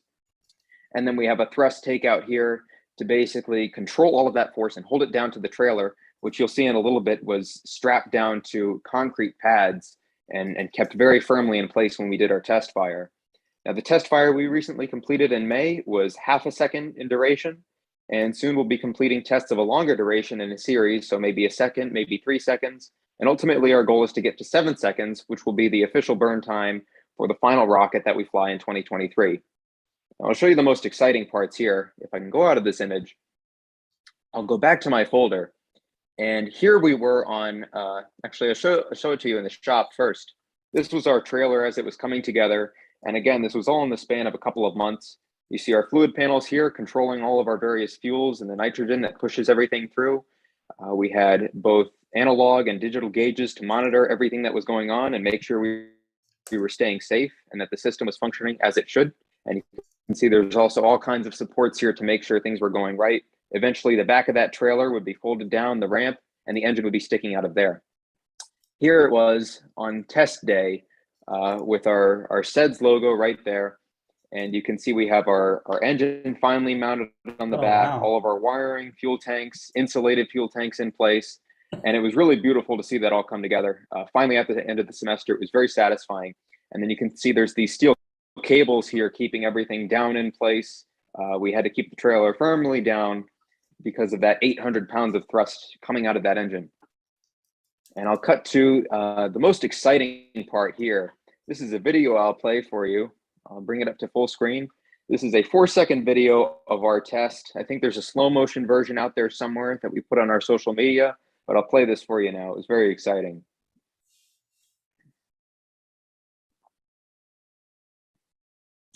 So there we have our nice flame coming out. We got all the thrust we wanted to. We're still going over some of the data right now, but it appears that everything functioned just as it should, and we have no significant damage, which for our first test is quite a lot to ask for. And we're very grateful for how everything worked out. And I had the pleasure of working with some really great people on this project. And this brings me back to some of my previous talks. Like I said, normally I talk about astronomy and things that we see in the natural world or the night sky. And you might be wondering what potential a device like this would have for outreach. Of course, it's very exciting for engineering students to work on this and sharpen their skills, but for the public as well, it can be very educational about how we learned some of what we did about the night sky and the galaxies that lie beyond our own and the solar system we live in. You have to wonder, how did this all come to be? Now, of course, in the 50s and 60s, even into the 70s, the space age was really in its heyday. And this inspired a lot of the amateur astronomers in our hobby today, a lot of the space enthusiasts, lots of professional astronomers, even those in other STEM fields. It served as a great inspiration to many of us who were able to witness this. And these initial missions to the planets are planetary science missions like Voyager, Pioneer, the Mariner series of missions, and even some of the later missions today you see like Perseverance and New Horizons. Those great flagship missions would not have been possible without rocket technology that started small like this. And personally, I find it very inspiring to work on something like this. Almost 100 years ago, Robert Goddard was working on things like this, and his systems were not nearly as complex as some of the things that college groups are working on today. So it's very exciting to see how far things have come and how much we can do with the technology that we have today. And again, like I said, it was rocket technology that powered the space age and enabled us to put observatories up to great heights, the Hubble Space Telescope, James Webb very recently, and then of course our planetary science missions. So as an engineering student and an amateur astronomer, I find it a great opportunity to bring my favorite subjects together and look at both the technology side of the outreach and the natural science side of the outreach and see how they come together and can inspire people of various backgrounds. So I was happy to share that with you today. That's cool. And I hope you enjoy. I mean, that is very forward- serious hobby in rocketry right there. Thank you. It's one of those things that definitely takes a solid team. And like I said, I was very inspired to work with the people I did. They taught me a lot. There was a learning curve to some of the different things, but that's the same with everything else. And Global Star Party, traditionally, like I said, we talk about the more natural side of things, but I think it's very exciting to see how the technology that we create today enables us to explore things that are so far out there and things that were beyond our imagination in the not too distant past. So thank you very much for having me on, and I hope this inspires you as much as it does me. Sure, absolutely, absolutely. As a kid, I built model rockets too, but man, if I was involved in anything like what you're involved with, it would have been a whole different dimension. So, I think that whether you're flying high altitude balloons or any of these things where you can maybe take measurements in the upper atmosphere. In fact, I've seen some images and videos from amateurs where it looks like they actually reach the edge of space with model rockets. It's really quite spectacular. I would imagine that I have two 12-inch rockets, 12-inch diameter rockets in my showroom. We built them. They are flying models, but we've never flown them, and they would use solid rocket engines. We have threatened several times to create a contest of some sort and then take those rockets out to Nevada, where we would meet up with a team of, the guys that actually have the permits to fly large rockets and let a kid launch them, whoever wins. So we may do that at one point. But anyways, that's very impressive. Thank you very much. Yeah, Conal, thanks, man. Okay, so up next is the guy that always brings us beautiful nightscapes and shows us some beautiful landscapes as well. And that's Adrian Bradley. Adrian, you want to come on? Yep, I'm ready to go. A lot of the images that I picked them earlier, but having been inspired by some of the topics in today's Global Star Party, I picked a few more. So time to share those. First, I'm going to share. I noticed that I have a picture up in my Lightroom screen, and I'll share that one. Let me bring that over. So this is a rare moment. I got a chance to spend Sunday with my kids. So there I am with my kids, my daughter Sakai and my son TJ. Nice. Usually I'm just taking pictures of the sky, but I went and visited family over the weekend. As you know, Father's Day is coming up in a couple weeks here in the States, and I got it in early. So I also wanted to I'll share some of the images here. We went through a number of topics, and where to begin is with I'll start out with the panorama that I was finally able to take a decent panorama of one of the places that I do night sky imaging. And this is Lake Hudson. It's a spot in Michigan, about 30 minutes from the border of Ohio. Bortle 4 sky, but it's basically like a beginner's type of park where people will go to do some visual imaging. While I was there, inspired by Bob, I playing with my imager, another friend of mine took this picture while I was trying to do some imaging, and she caught me doing my own version of laser. There you go. Creating my own star there. So Unfortunately, I'm missing the huge telescope that I could have used that for. But I did shock a few people that were there to watch meteors.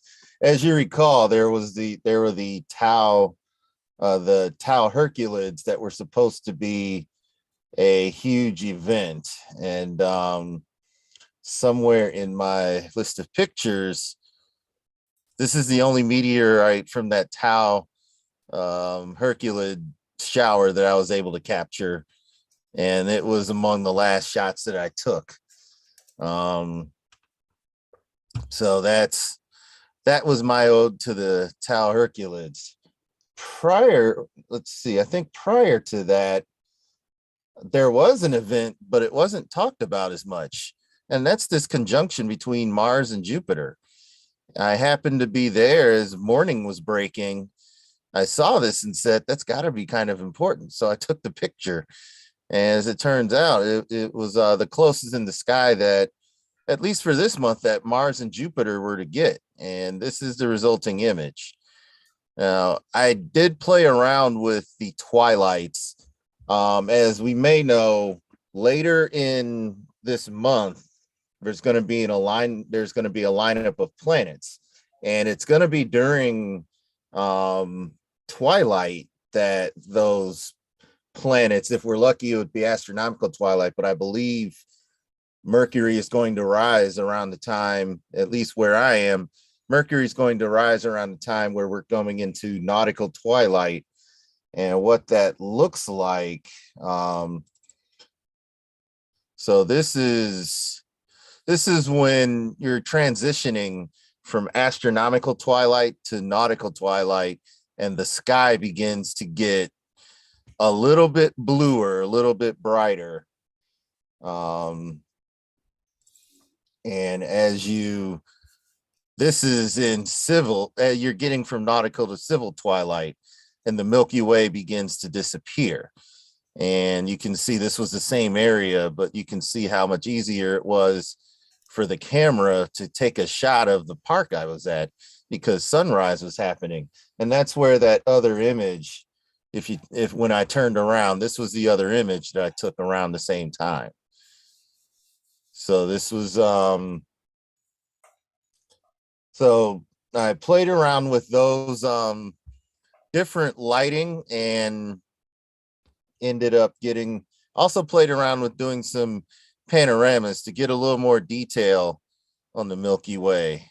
Mm-hmm. This one, okay, I think this is fully loaded in.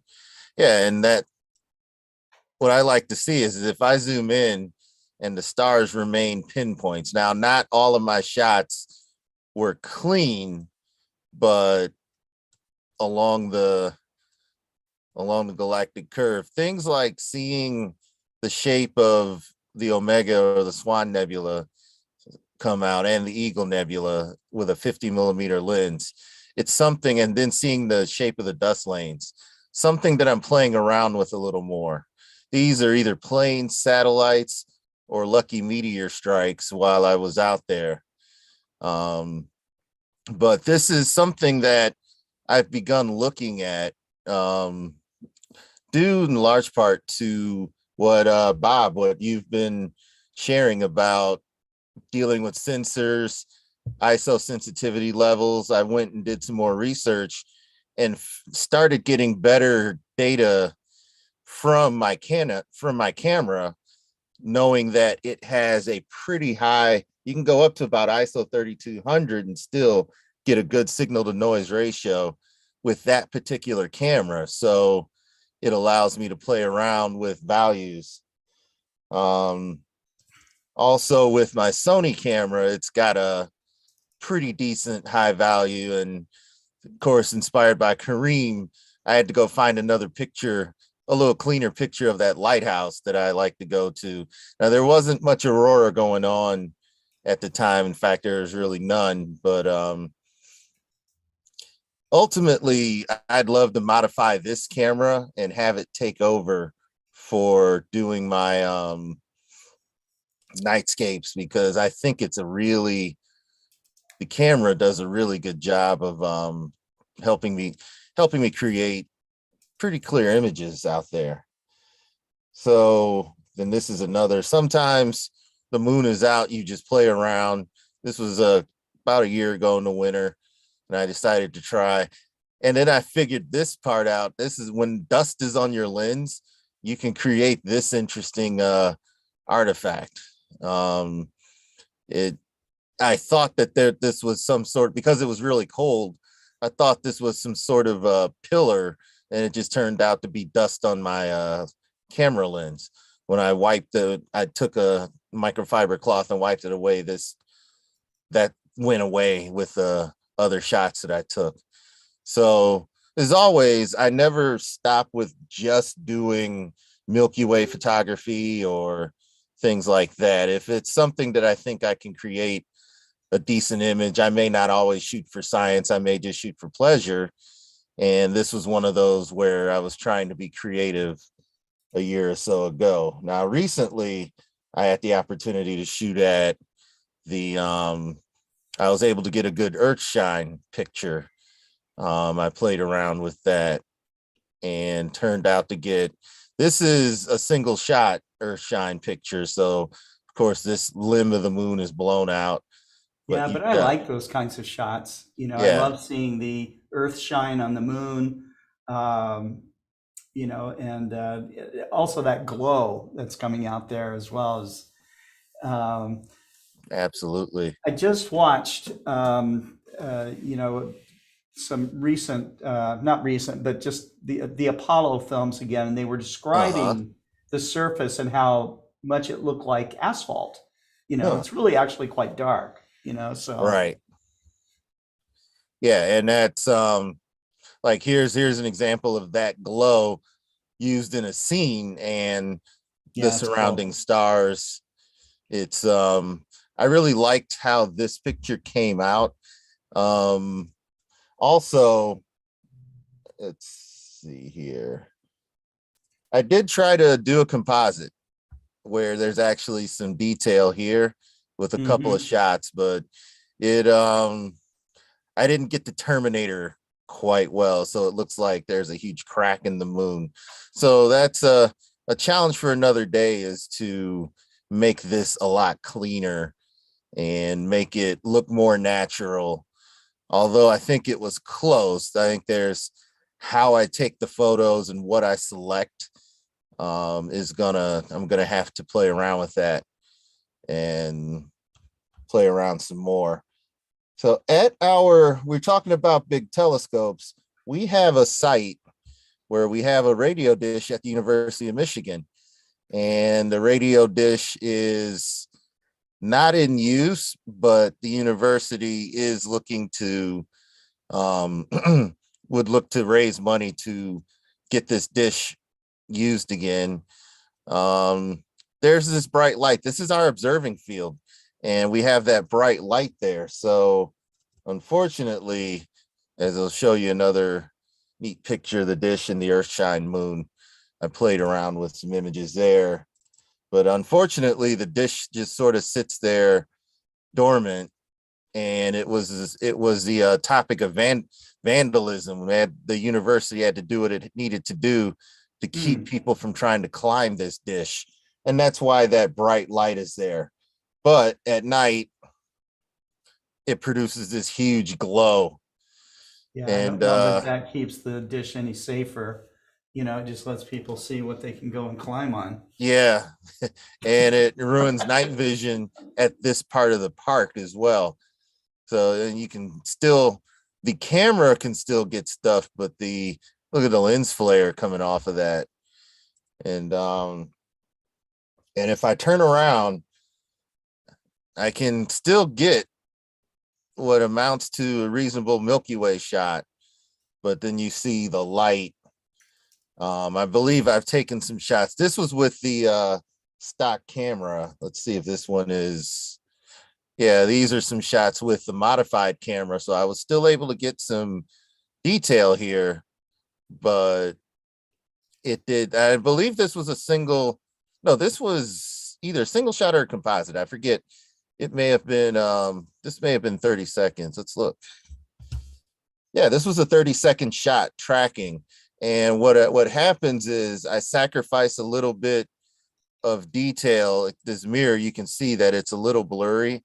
I find that in 30 seconds, I can get sky detail if I use full tracking, and it blurs my foreground just a little bit.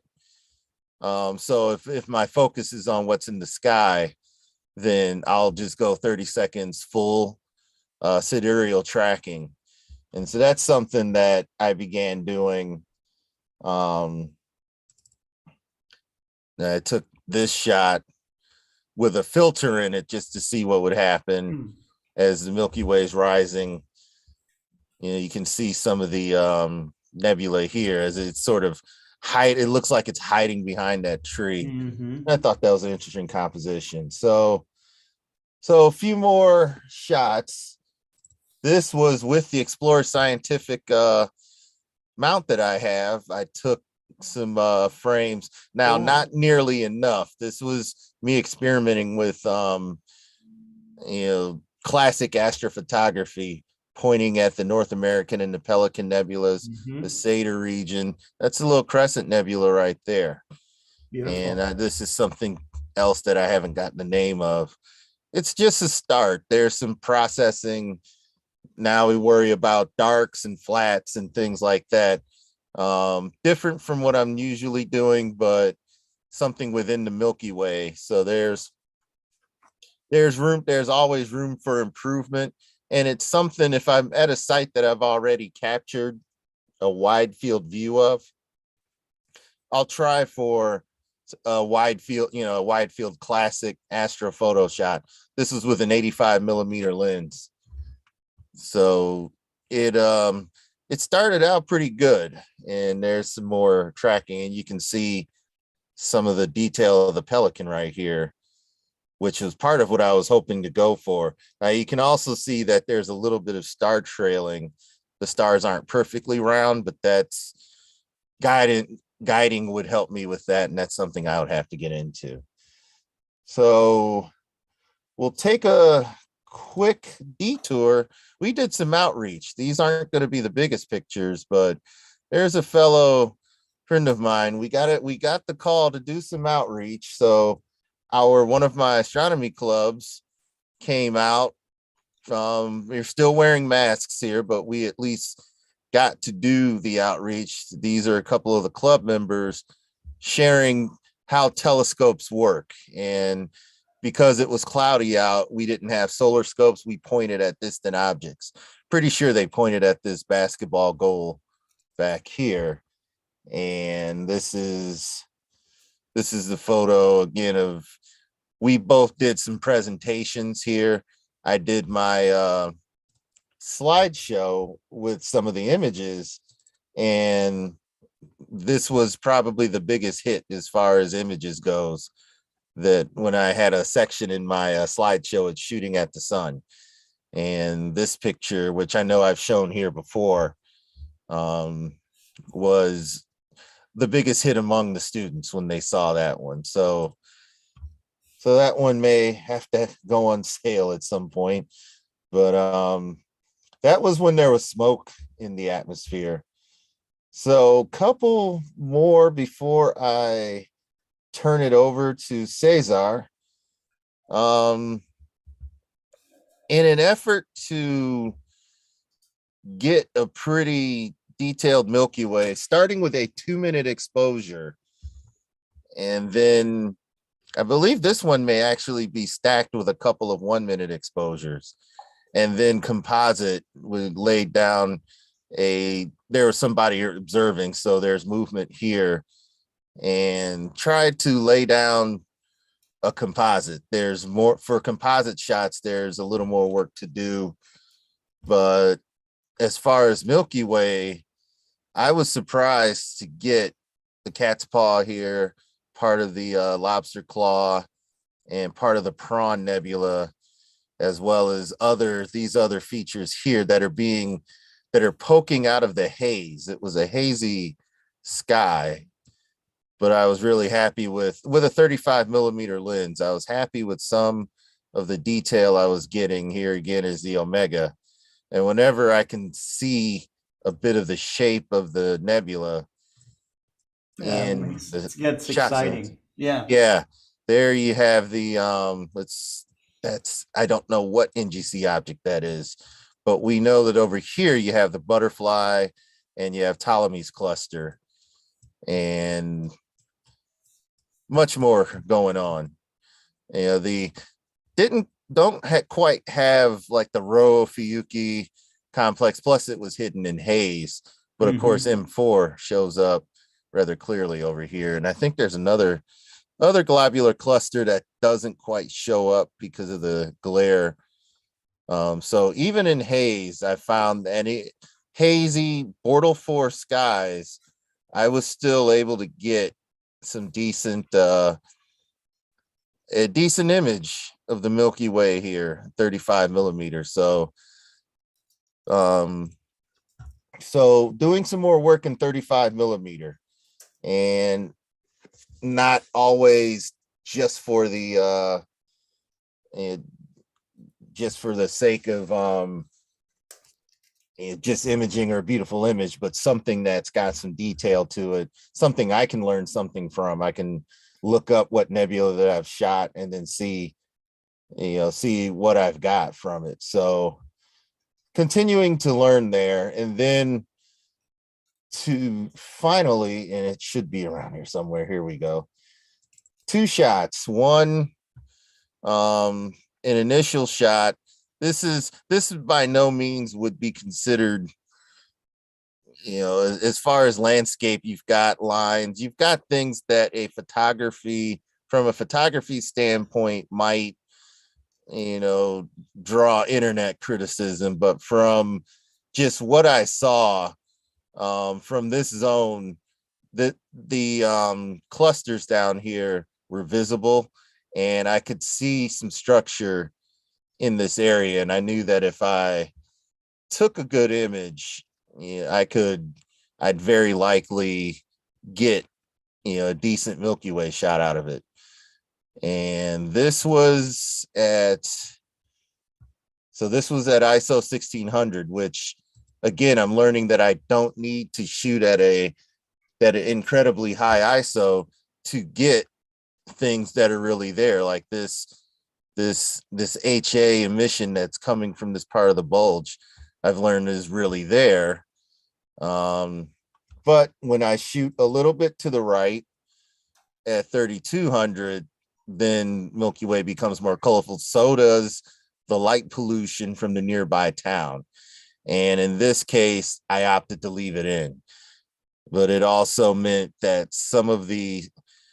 based on the way that I processed it, some of this data is still there. You don't see the nebula as much. That's where the lobster claw should be. And you can barely make some of it out. It isn't as clear as it was at the other site, which is a Bortle zone, slightly darker, but still getting some decent detail here. And I was happy with that. So that's where I'll leave my presentation. I know I've gone for a bit.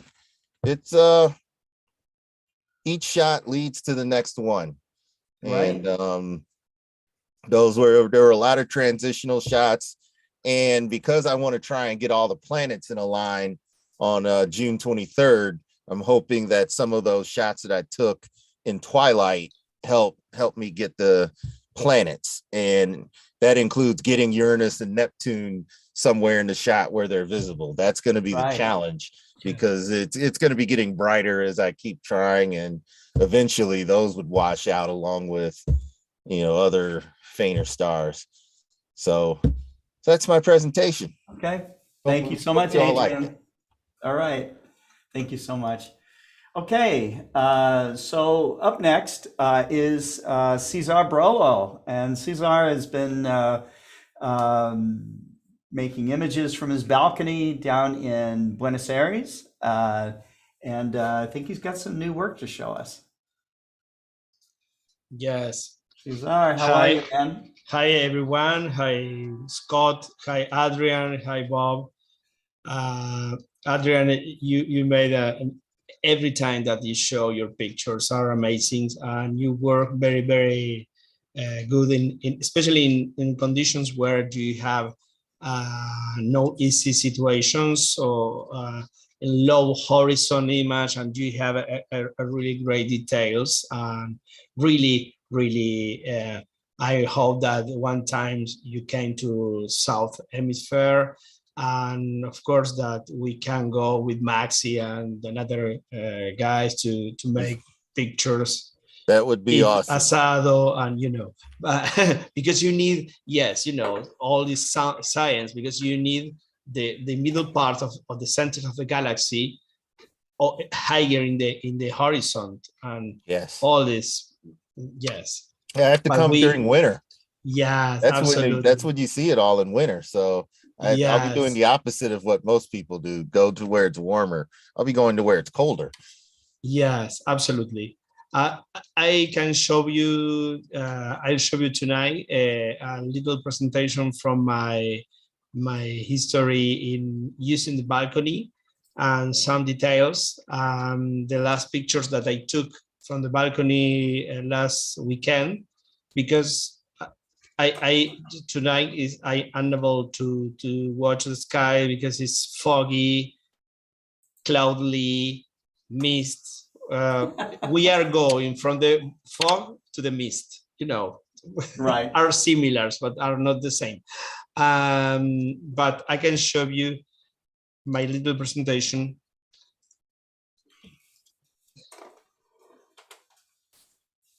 Let me know if you can see. Yes, we can. Yes. Southern sky from the balcony. Yes. Very nice. I recognize that guy. Yes. Right there. Today Cesar I was Brollo. more, yes. I worked a little more, yes. The presentation. It's nice. Yes, it's about the possibilities for encouraging the people to use their telescopes from anywhere. I am in a 9 Bartle scale, 9.5 maybe.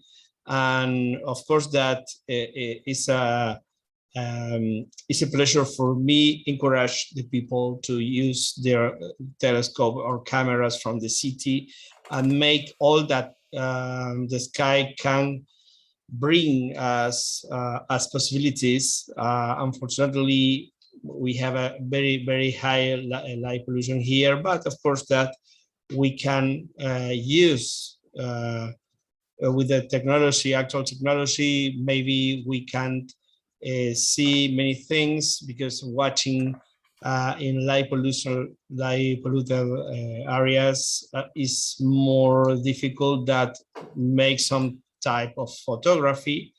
Of course that the possibilities are today are very, very, very wide, very open. We can make solar pictures, lunar, of course, planetary. We can choose bright nebulas with a very.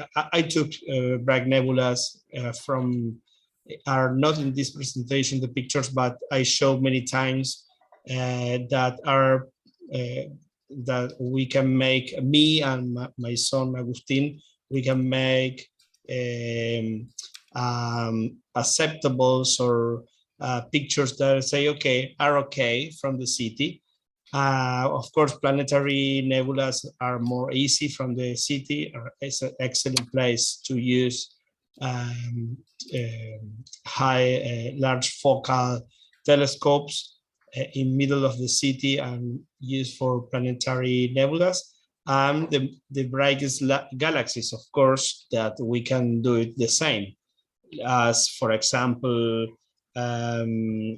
Centaurus A galaxy is very easy to make a picture from here. Or, maybe Sculptor galaxy, or many galaxies are totally possible to make a picture from in middle of the city. Well, this is, for example, my winter configuration for my EX100 that I use in the balcony. It's very easy because today I don't have, for example, from the EXOS balcony, I use only a slave notebook that is going outside in the balcony to the cold weather without problem. This is the balcony, very small. And here I drive the computer with a very easy application that is from Google. I don't remember the name, exactly the name, but it's an application from Google to drive a computer from the screen. Oh, wow. Okay. And, sort of yes, like a team viewer or one of these, yes, but and it's like a team viewer, but Yeah. something that you can use is that you can how do you say, you can use your cell phone like a pad and you can see your computer if you like, because I have a window between the living room and the balcony, and it's very, very cozy, very easy to use. Last year I used it. I love this configuration. It's very, very easy to take pictures and enjoy the sky without have a problem and suffer cold weather. I don't have problem with the cold weather, but sometimes it's better don't suffer. Yeah, it's nice. It's nice. Why not? Yes. That's right. Of course, cozy drinks, cold music. It's very important. Cool music. Yes, absolutely. Well, this is the west side, southwest side of my balcony. Here you can see this part of this apartment. In the past, I don't. This wheel is newest. Maybe it's from 5 years old only. And I lost a little part of the sky, but it's not horrible, it's not terrible, but the situation is terrible for me because I have really problems of my horizon is really high. But I can make something from my house. Yeah. And that's important. That's important. Absolutely. To keep working, right? If you here, I have the part where I can see the moon, and I can show you here in the same part of the building. For example, this was a conjunction between Jupiter and the moon. Something for the people that live in apartments in the city. They can use applications to see what they can watching the height of the buildings, the angular height of the buildings, and the angular heights of the events that they can watch or take a picture. It's the same that I made every time because I need to know the highest position for an event every time. If a building can cover this planet, many times Scott know that sometimes I write a message and say, "Oh, Scott, I losing the moon." Oh, because, yeah, right. Yes, many times you use switch to me to show the moon. Yes, before it's going upside in the backside of a building. Yes. Well, this is a picture of the moon from the balcony without the turbulence between buildings is very high, but I was very fortunate this night last year using the first light Explore Scientific Maxi telescope over an EXOS 100, and the optics work very, very well. I don't have the lasers and the adaptive optics of that Bob show us. Of course, I was only really lucky. Of course, something that we use, the amateurs use. We use the lucky image is like a very, how do you say? It's very easy. Lucky image is 0 or 1 option. When the turbulence is too high, is the picture that we left, and really not us, if not the software. It's the only tool that we count to take a good picture of a lunar surface, or or planets. It's an option without composing nothing. If not, is good frames are inside, and bad frames are totally outside. For the final composition, for the stacking image, you can have pictures like this, because you have the best frames of a video. And this is something that is very helpful for amateur astronomy, that we can get the system of not adaptive optics, but can left out the bad frames. You can get a very good, of course, a very good image with convolution, because it's very important, the convolution for the image. This is Jupiter, maybe in the same night. Wow. The best that I can do. That's very nice. Yes, it's a picture with the same telescope, with the first light 127. Sorry. This is something new. The last moon eclipse from the balcony. A little sequence that but was very complicated because it was a cloudy night here. But I can took some pictures, some stars in the field of view. But we here it was really cloudy in Buenos Aires. But you got the eclipse. Yeah. Yeah, it's good. This is another picture from here.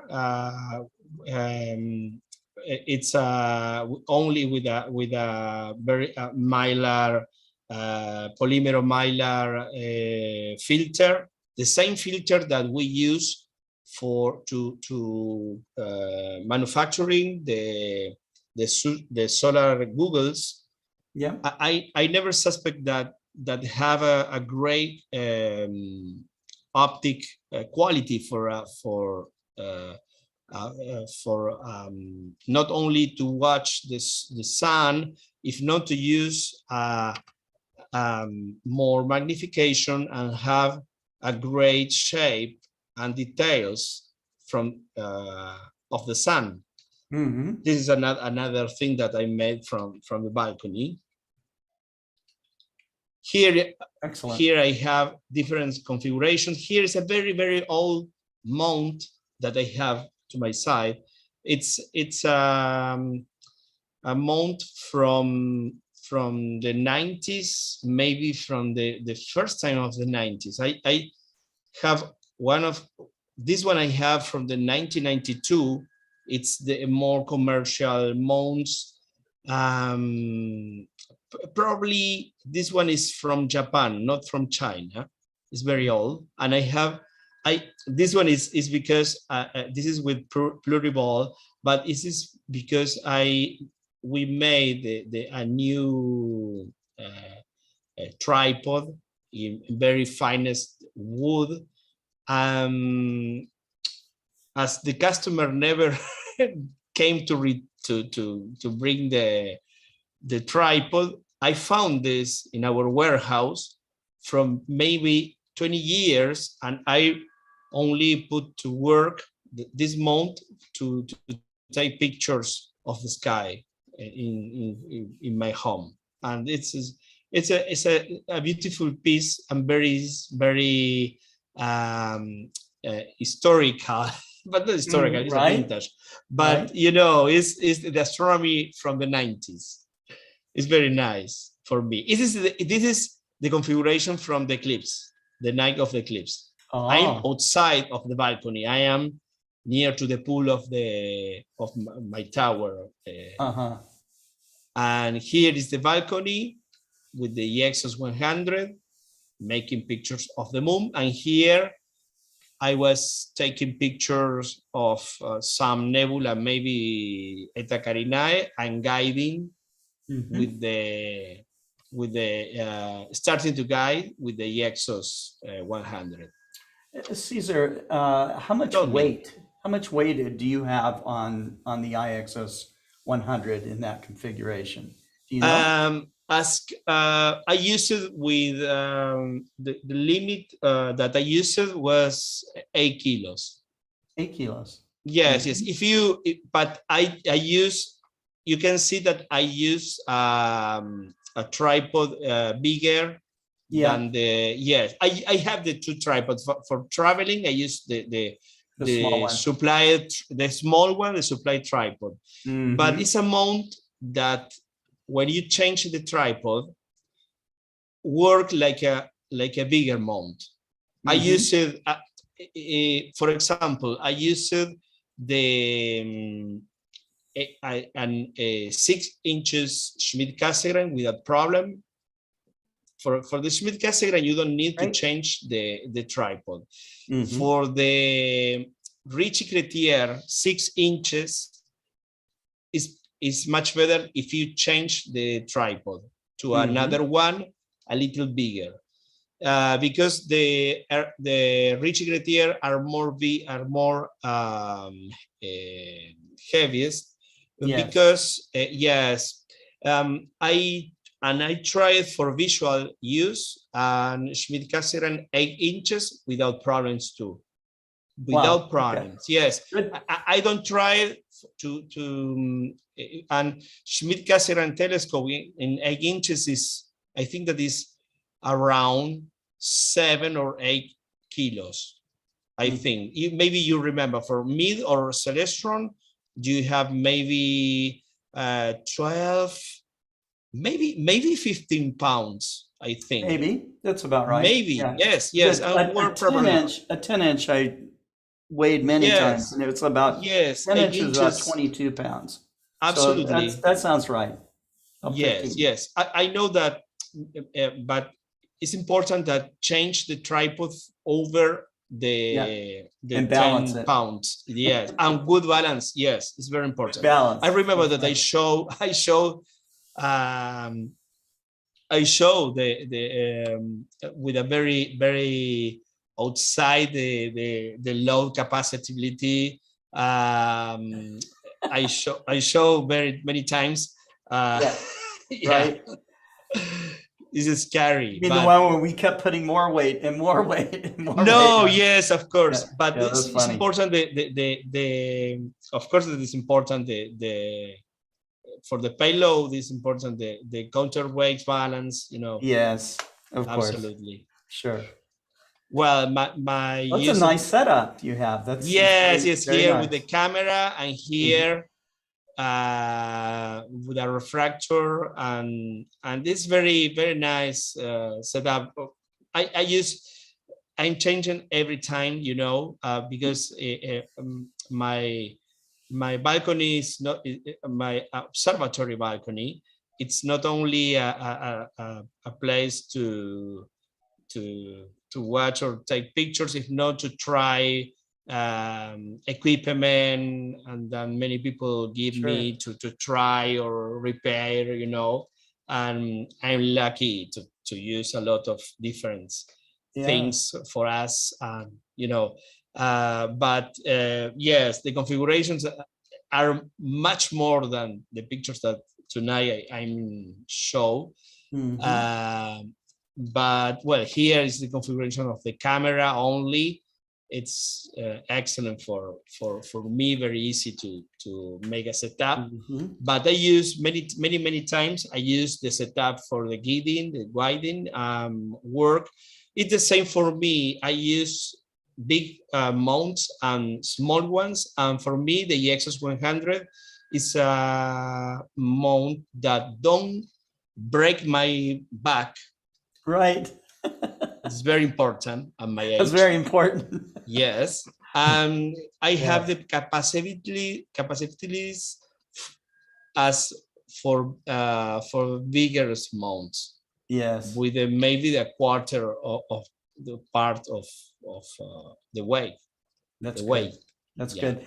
You know, Cesar, I know so many people that, you know, well, I have a friend, I'm not going to say his name, but he's now about 77 years old, and he always had big telescopes when he was young, but now, you know, he's being very careful about his gear and what size telescopes he's using and that kind of thing, because, you know, he doesn't want to trip and fall or have any kind of accident, you know, with a bigger scope like that. Absolutely. So it's difficult. He still goes out to where it's dark and he's still setting up, and but a portable system can become very important.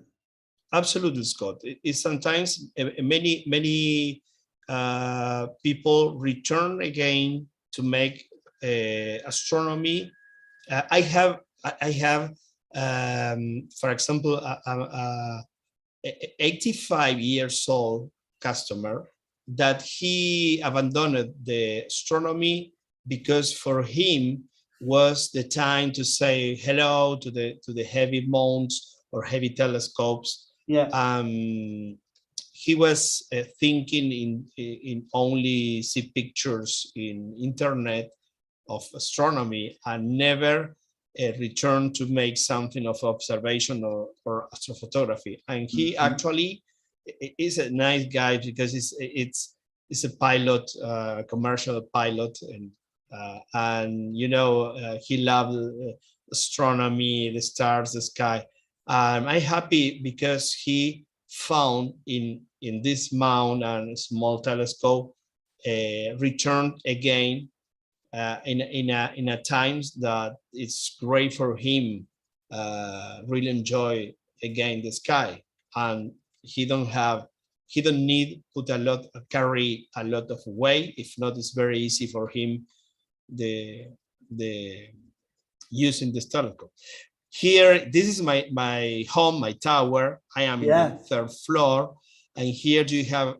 I took a picture of many stars in Buenos Aires. Look that here you have, for example, above. The first thing that you can see is the tower is really illuminated. This is terrible.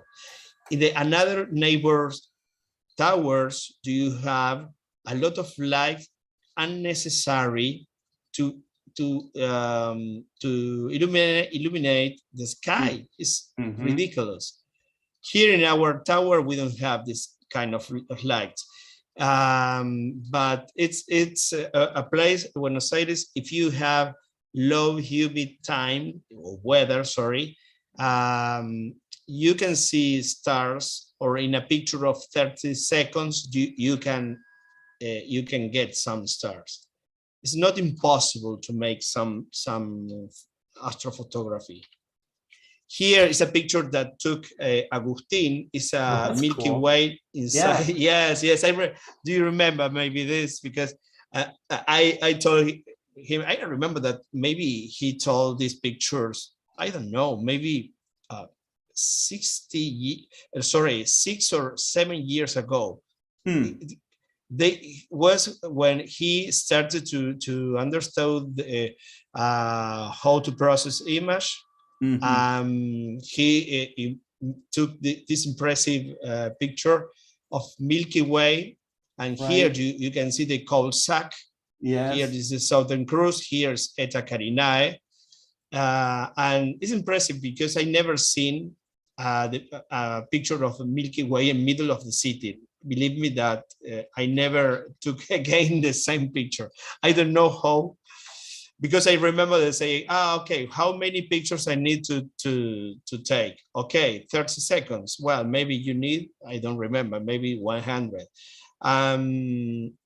The only thing that he changed is that he put a mask and put one of the pictures here of the buildings. Of course, that if notice, you have this one totally trailer, no? And this was a very interesting to start to work here in my skies in the city. Well, here you have a picture. This is the top of the building. In front of me, here you have the Southern Cross, fully of, this one is not, it's only a reflex of in the lenses of my camera. But here you have perfectly with the teleobjective at 300 millimeters, the Southern Cross. Here you have part of the coal sack. And this is impressive because it's the city and you can watch a lot of stars in a picture. And many people don't think they can do astronomy from the city. This is this is from the balcony with only with the camera and the Exos 100 tracking the stars. Imagine this one in a very dark sky. Here is a detail of V crucis, and here this is a companion stars. We call it the Ruby.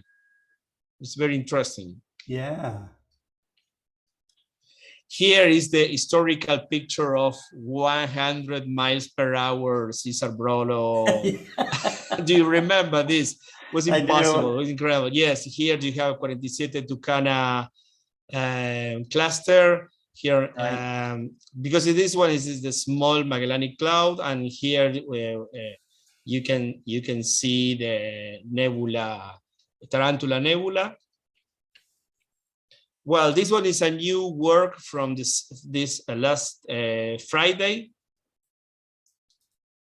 And this one here, you have here the same building.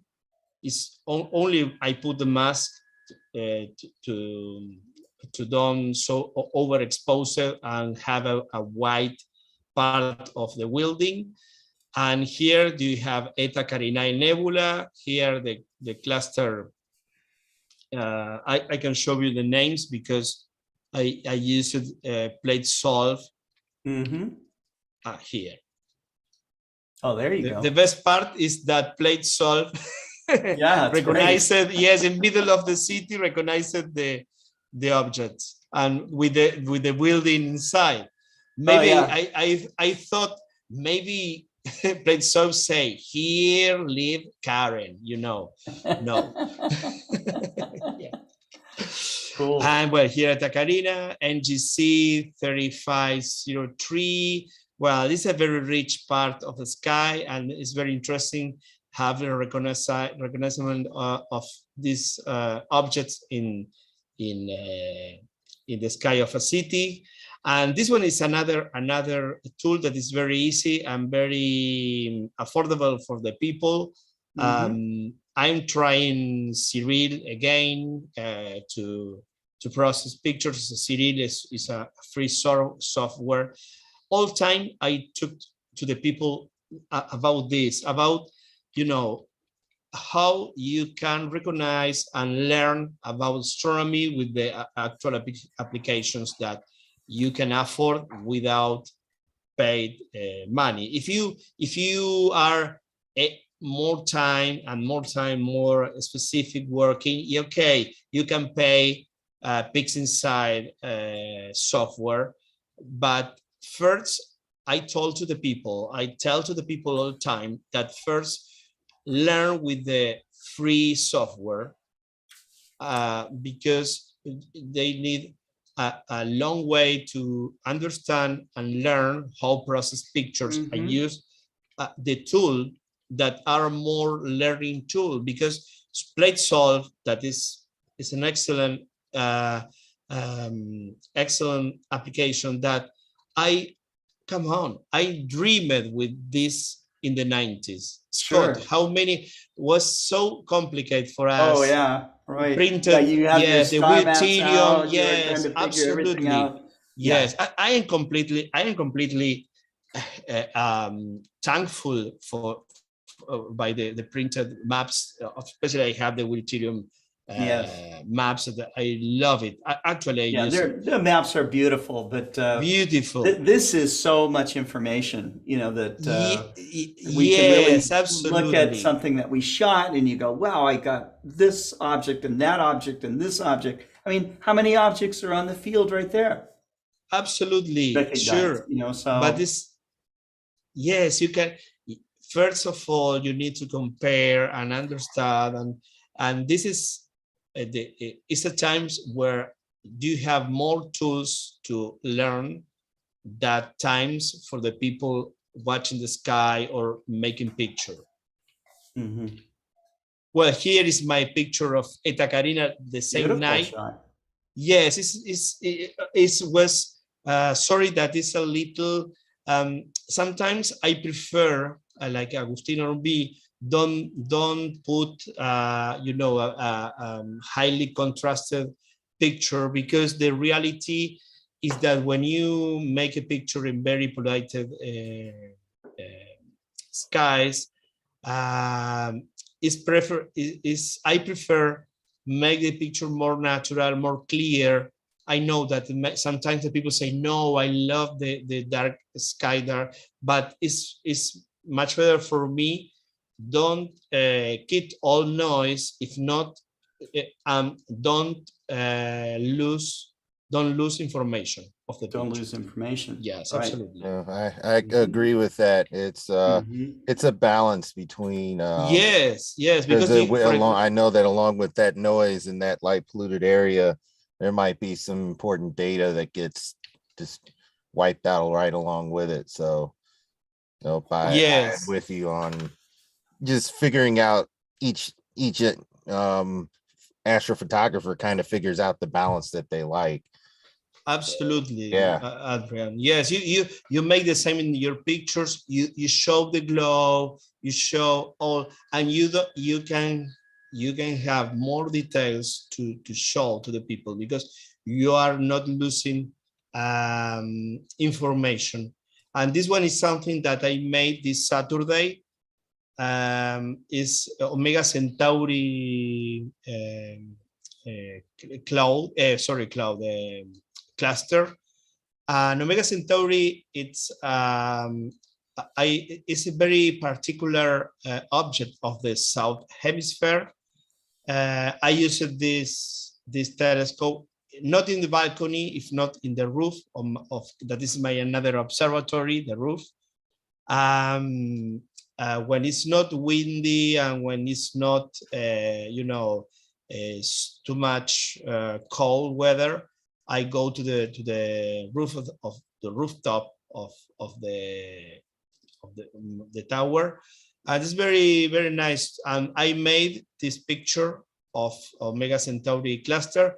And Omega Centauri cluster is very, very interesting because, you know, it's something that in the last years we know about Omega Centauri cluster is that have black hole, small or medium-sized black hole inside. Omega Centauri was a galaxy, and today we watch the core of the galaxy, because it's, you know, it's like a seed of a fruit. It's only the core, because the arms of the galaxy, all the material, you know, was absorbed by the Milky Way. This is something that is very interesting theory. There are two things, because first of all, it's amazing that have you think that this is only a cluster, but the cluster is so big because you have millions of stars. It's only, well, 17,000 light years, and to know that have a medium-sized black hole that was a galaxy, it's very interesting, and it's a cluster that you can see in South Hemisphere to naked eye.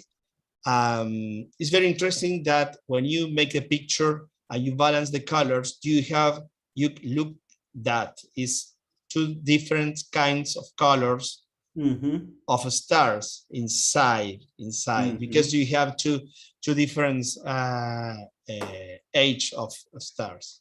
And well, this was my little presentation. Very nice, very nice. There's a couple of questions, Cesar. Yes, tell me. Tarek wants to know, he's got a couple of questions. What is the Bortle rating of the sky for that particular target that you were showing? 9.5, actually. Very bright. Very bright. Very bright. And he was asking, was that an RC telescope or was that a Schmidt-Cassegrain that we saw in that last image? No, Ritchie-Gretier, I use it. It was an RC, okay. Yes, yes. I actually using a Ritchie-Gretier because something that I'm making a small astronomy club for friends or customers, really. Cool. But I'm friends of my customers. Yeah. I cannot sometimes I can't imagine okay, I need anyone to meets make you the and distance impossible. you Scott, make maybe friends for you fast. the same. Absolutely, absolutely. And you know that many of them, for example, Alejandro Varelli is a customer, a friend that actually told me, okay, I can't afford the weight of my equipment. I need, first of all, is a celestial mount that he needed, that I make, new software, the maintenance of equipment. And he told me, okay, please, I can give you this for your home. And I say, okay, I can give that, but sure, we can make, because this is not only him. I have seven guys that live at no more than 30 blocks, not kilometers, 3 kilometers, nothing. Okay. And I thinking in make a small astronomy club for people that say, okay, I don't have time, or my equipment, I have my equipment. Well, okay, came from my rooftop, and we can celebrate together astronomy. And I'm preparing for this year because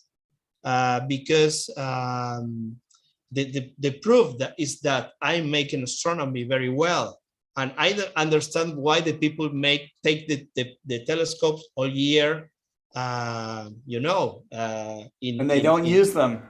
Don't use them. No. They don't use them. Right. And the first thing I thought was, okay, I need to start to invite the people to my rooftop of my tower. It's not my rooftop, really. and we have many amenities in the building, in our building. We have a very nice place to make a barbecue. Adrian is for you too. Yeah. And yes, it's a nice. The people say, oh, okay, come on, take your telescope, come to my home. Our group has already named your club. It's called Caesar's Rooftop Astro Club. yeah, no problem. Yes, we can think. Yes, or 100 miles per hour. Yeah. That's right. Absolutely. Cesar, Yeah. thank you. Thank you It's so a much. pleasure. For coming Really, it's a on. pleasure. Return Yeah. again. Yes. Yeah, and it's nice. We still have a few people still on. Bob is still with us, and Adrian. So, and I can see a couple other people hanging on back there. But it was wonderful. Had a great audience. Loved all the questions, and it's we went a little bit longer than we thought, but hey, we had some great information come across, and really, Bob, everybody really enjoyed the technical talk that you gave and gave us insight into really what's the bleeding edge of professional astronomy. And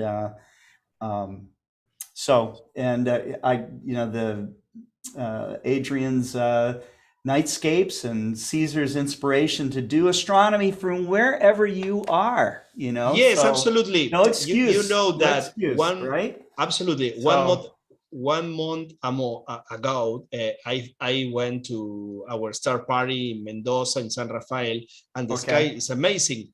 But my idea is why you can't continuing make astronomy in your home, because most of us, we live in cities. We don't have all day the capacity to go to the open areas with dark skies. And of course that I go because I love go. Of course, and we love dark skies. But if last Saturday, if I don't went to my rooftop, I forget I missed this beautiful image of Centaurus Omega Centauri cluster. Omega Centauri, Yes, right. Absolutely. That's wonderful. Okay, well, I think that is a wrap. We want to thank everybody, certainly all of our presenters that are still in our Zoom room here, but all the people that are watching out there on YouTube and Facebook and Twitch and Twitter, thank you very much. And we'll be back next Tuesday with the 97th Global Star Party. So until then, you guys are going to the 100. Yeah, that's right. So long, everybody. Thanks, Scott. Thank you so much. Thank Good you, night, Bob. Thanks once again. Bob. Thank you, Good night, Adrian. Cesar. Good night. 100 mile per hour astronomy. Yes. Portal 9 skies. Nothing stops us. That's Absolutely. Right. Thanks so much. Yep. Take care. Good night, all.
you.